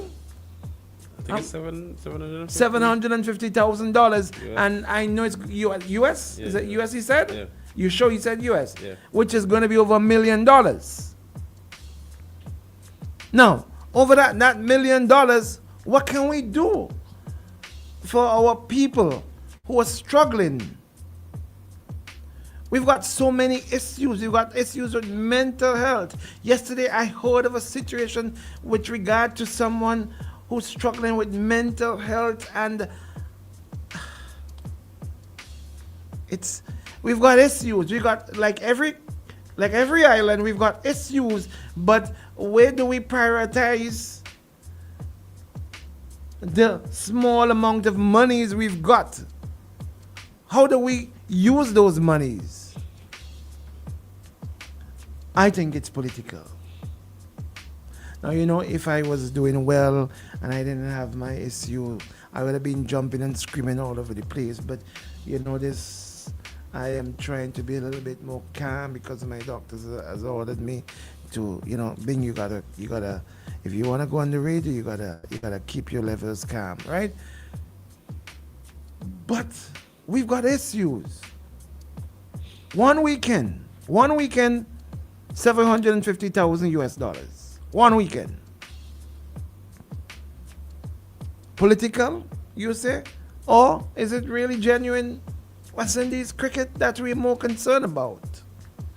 But I'm going to reach out to Carlos James, MP for North Leeward, which the candidate he's running against just happens to be president of Cricket West Indies, Mr.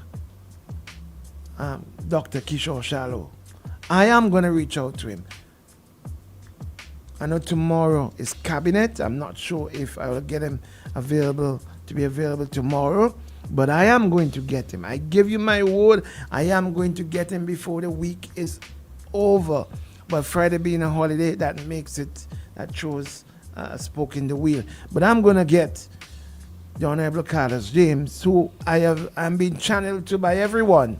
Sian Marshall, Candyman, and even the Prime Minister, when he came on just now, told me, well, Carlos James, not the Minister of Sports, but Carlos James.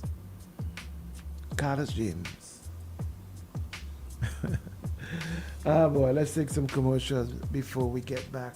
And when we get back, we got Dr. Richards coming in. We haven't had him in a while. And our apologies for those who've been trying to get in on the fixed line this morning. Our apologies to you. We've got some issues. We're trying to get it sorted out. And we will get it sorted out, hopefully, for tomorrow morning. Yeah? So let's take some commercials, Shady. And when we come back, we get to Dr. Richards and get from another view. How is it? Yeah? From a wider lens. From a wider lens. We get it from a wider lens. Let's take some commercials and come right back. Go ahead, Shady. It's CPL time! Here's your reason to shout! Win with Republic's 100 Not Out! A trip to the CPL final in Guyana could be yours if you use select Republic Bank products today. Earn 6 runs when you use or register for Republic Online and Republic Mobile. Use your Visa debit cards. Or get an approved personal loan. But wait, there's more! Personal customers, you can win one of 3 amazing trips across the Caribbean to view RBL CPL matches. Plus, there'll be Republic Bank CPL merch and match tickets up for grabs every month. We're all in! For more ways to win, visit RepublicBankEC.com. It's CPL time! We're all in. Republic Bank, title sponsor and official bank of Let's go! Boom 1069, the sound setter of radio. Ain't got no money back calling me splurge. Why me jump right off the curb? New year, different lane. We gon' spin and kill everybody. And we telling all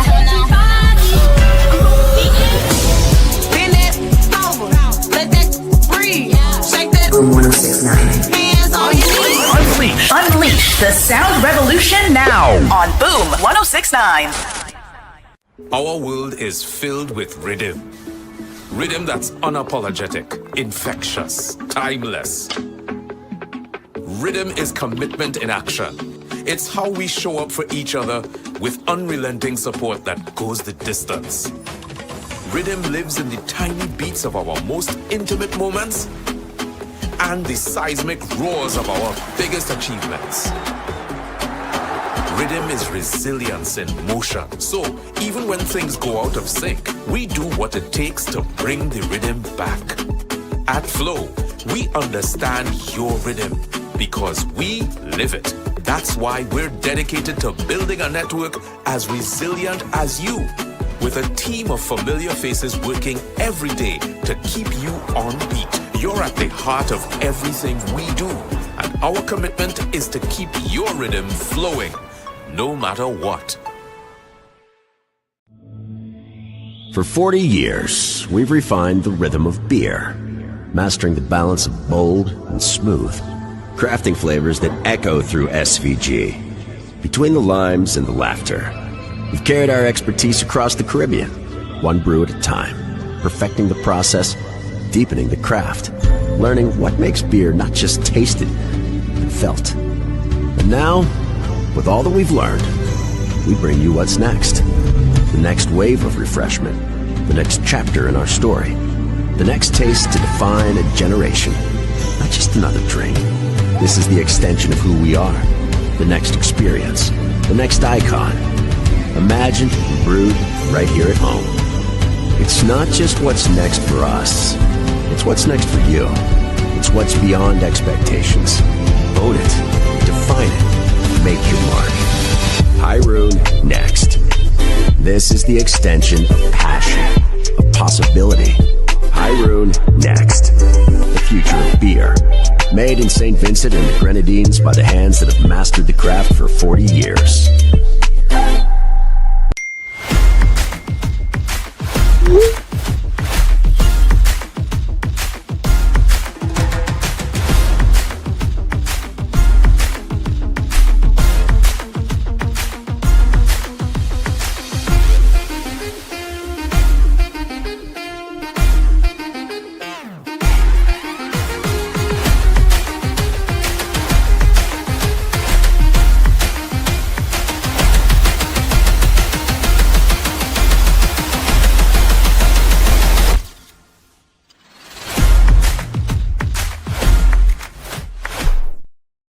This isn't just a run.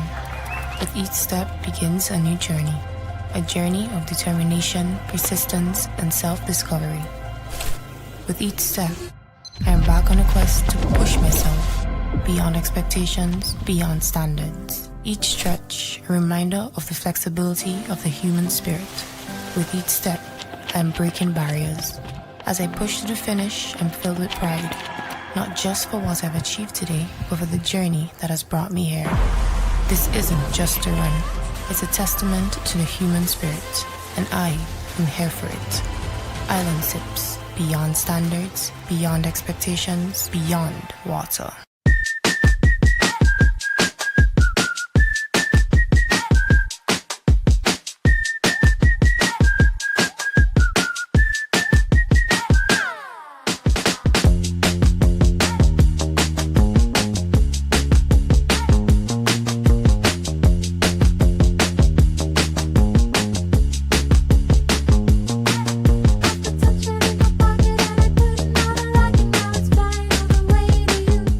It all started with a penny. For over 85 years, we have invested in our farmers, fishermen, people, and our country. When we were called to serve, we were here. We understand what is valuable to our people and our country. That is why we support all industries, including tourism.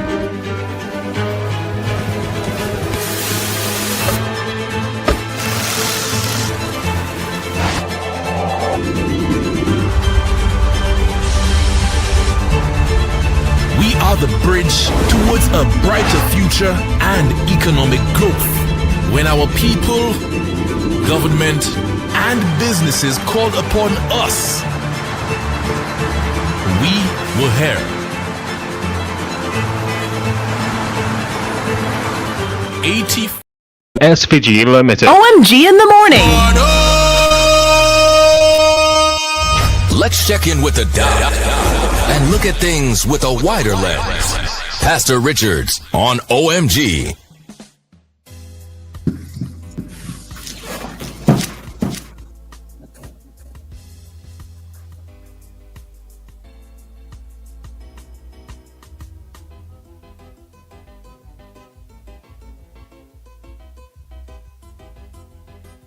Good morning to you, Doc. Hey, good morning, Bing. I'm getting a feedback. Let's work on that. Shady, there's a feedback. Could we sort it out? Hello? Okay. Is your Shady working on it? He said it should be good now.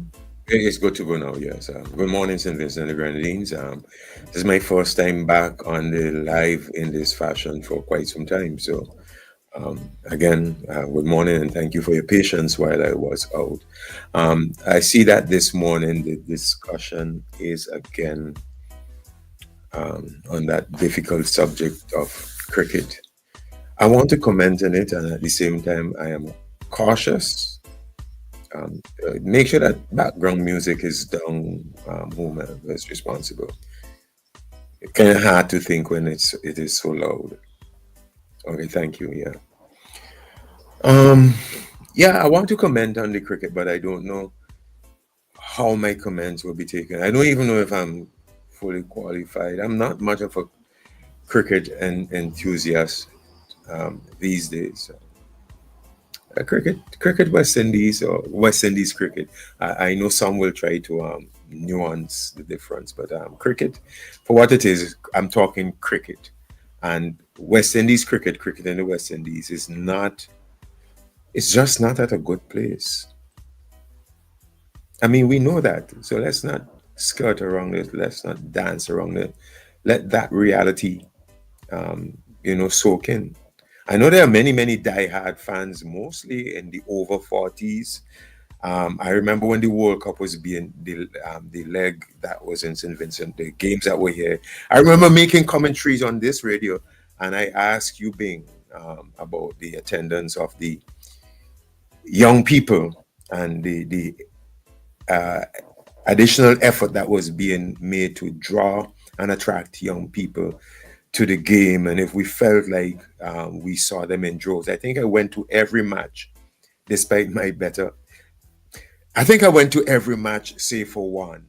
And in the main, I saw people. Now, this is a significant point I'm going to make. So, those of you who listen, you're going to debate me. I know you're going to debate me. I was there. But I saw in the main people over 20, people over 30, actually, to be fair. I did the Frank Thomas stand every single time, but in terms of the general inflow of the traffic of the people coming in, I watched before we got to the grounds, and they were dispersed into different stands. I know that, but I watched, and it seems to me that the game is attracting people, more so middle age and over a particular age than it is attracting the young teenagers and the 20 years old and all of that. So beyond the boundary, to use the term Mr. Weeks mentioned yesterday, beyond the boundary, there are some issues there. It's just not. As a product, and cricket is a product. It's a game, but it's a product to be marketed also, and there are different ways you market that. Of course, people visiting in person, people in the stands, television, people watching on television, and all of that.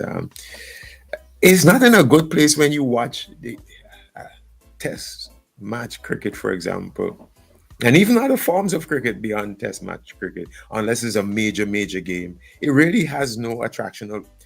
How do I say that? The attractional value has diminished. Let me put it that way to be safe. You don't pack the stands.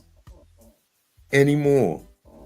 You see and I don't know how you market with that. You see empty stands.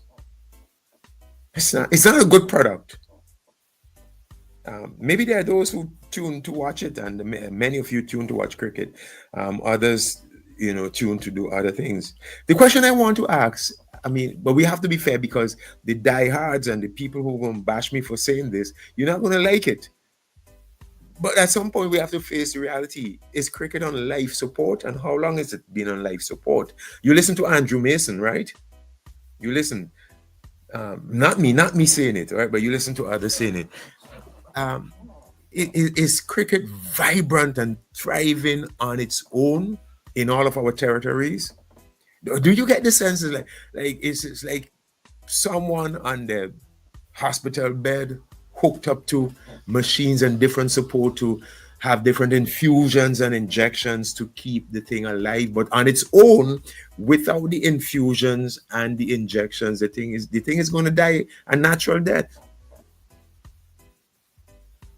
And that's our cricket. There was a time, and I know we throw back to 50 years ago in the 1970s. That's 50 years ago.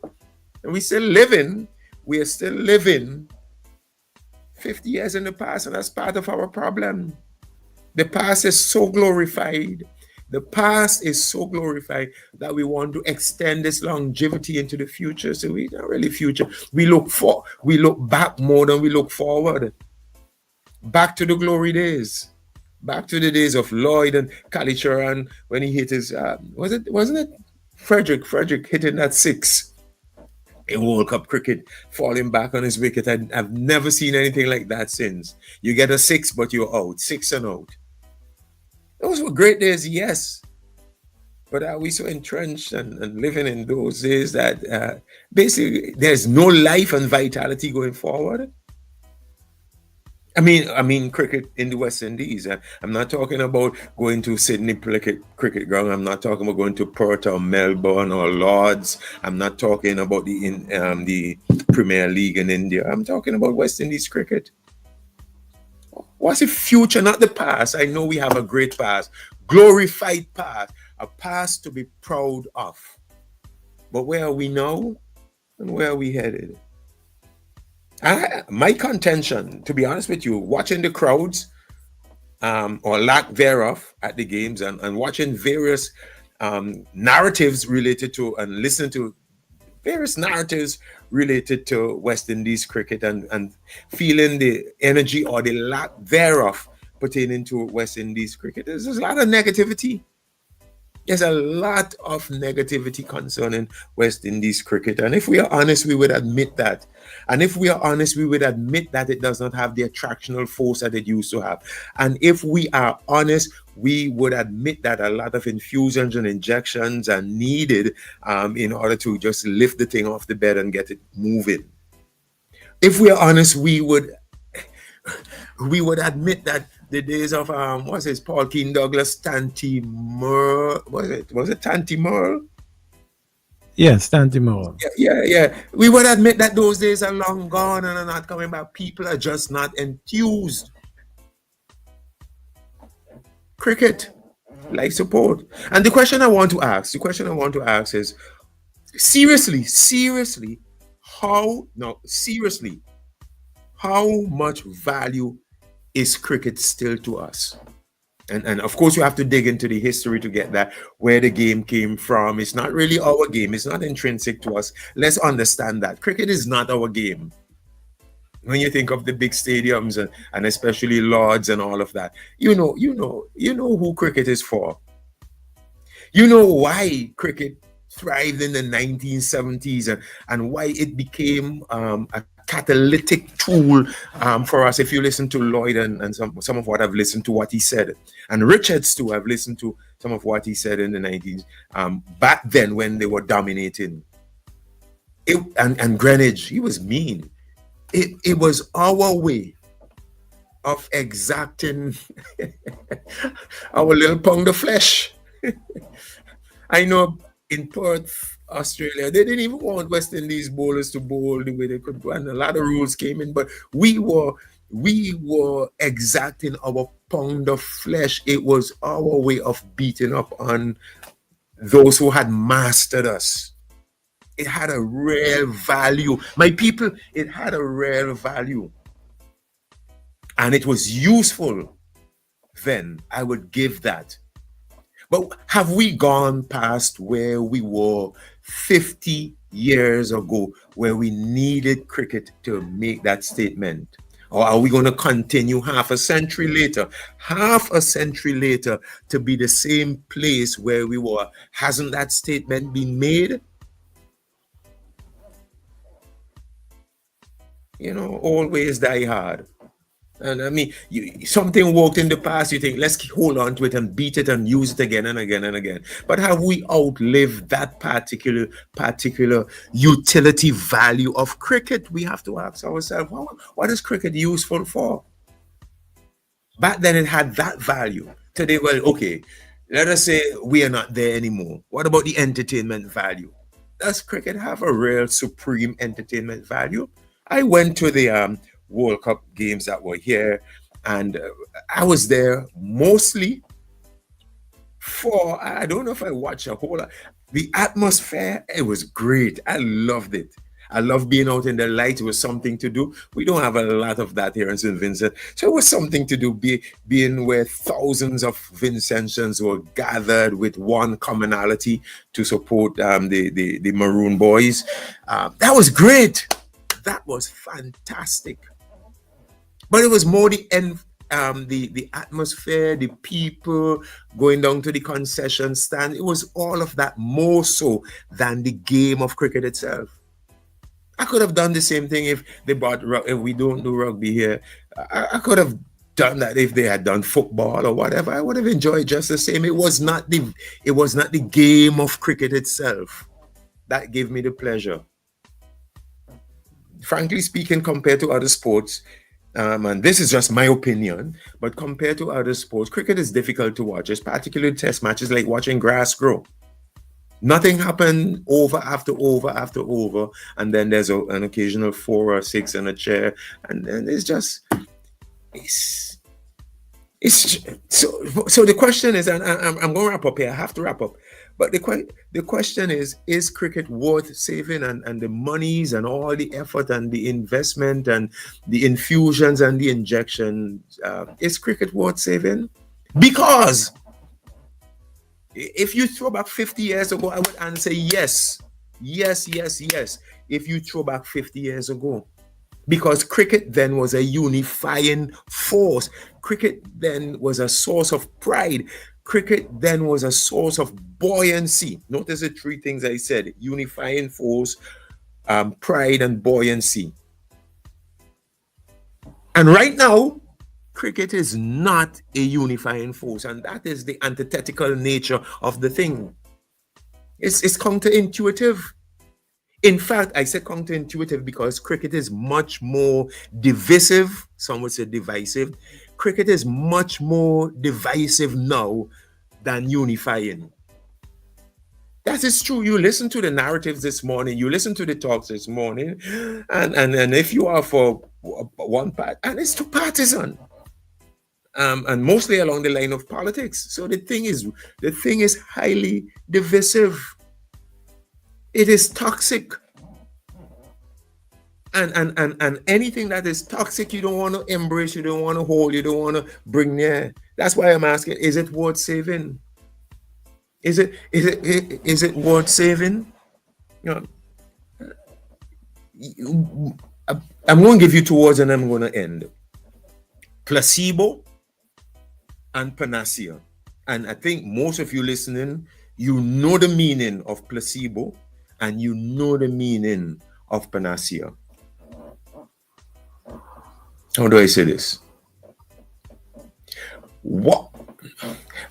Let me help. A placebo is something that you, let us say a medicine or tablet or something, that you ingest, you take.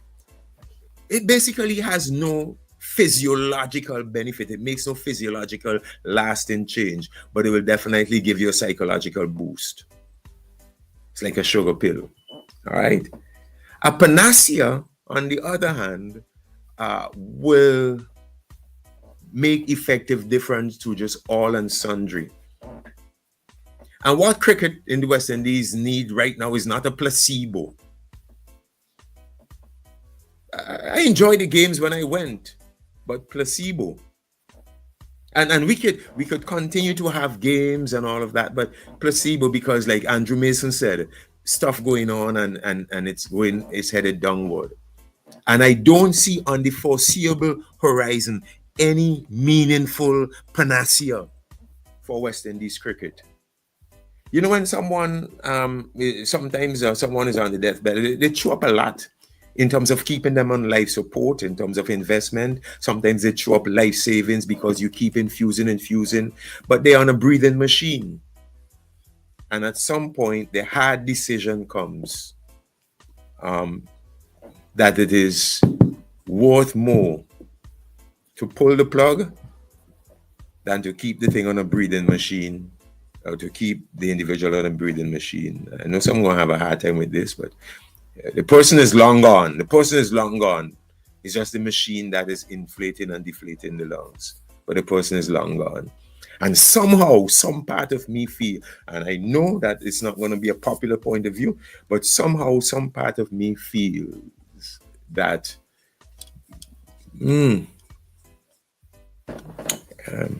our cricket is on life support. I think Andrew Mason has a point there. Bing, thank you for the extra time for the commentary this morning. Thank you very much, Doc. Catch you tomorrow morning, same time, all right? All right. Thank you very much. Where do we stand now, through your eyes, having watched and commentated on and reported on so much West Indies cricket? Well, you know, you talk about the West Indies in the last 10 years or so declining, but the decline actually started a long time, you know. Remember, in 1980, we did extremely well, that period between 1980 and 1995. But Mark Taylor actually brought a team, Australia, down to the Caribbean, and we lost that series when Richie Richardson was the actual captain then. And if you look at West Indies cricket, we have been on the decline ever since then. And I'm very, very concerned. In fact, I was at Sabina Park. I actually described the 3 wickets that fell to Stark in the second innings, and I was numb. And the reality is that we are struggling. We continue to struggle.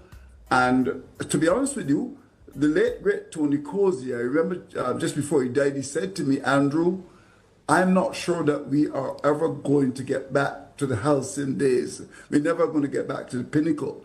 And the evidence of what we've seen so far in the last, I'd say, 3-4 years, it looks as if things are getting worse.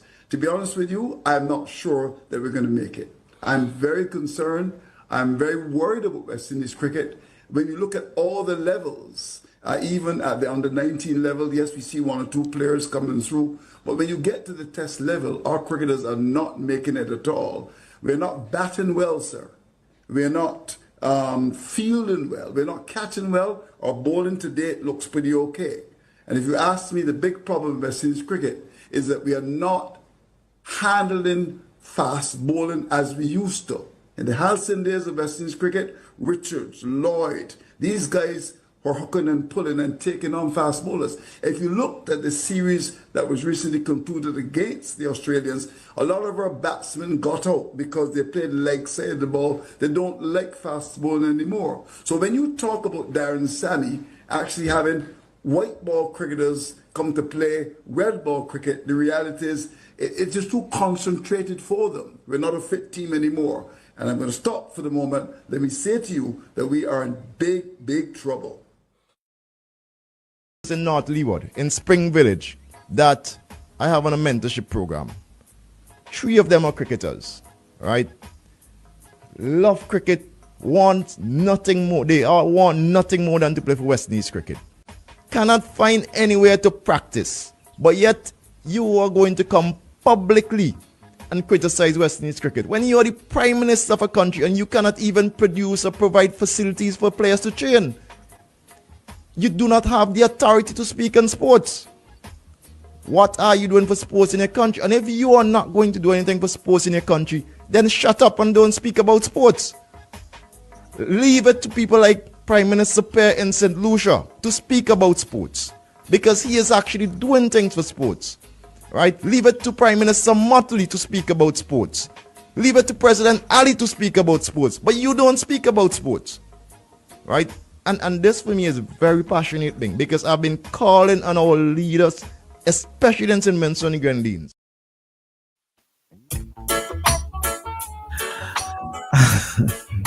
On that note, I'm going to leave you until tomorrow morning. All right, catch you tomorrow morning. I'm gone.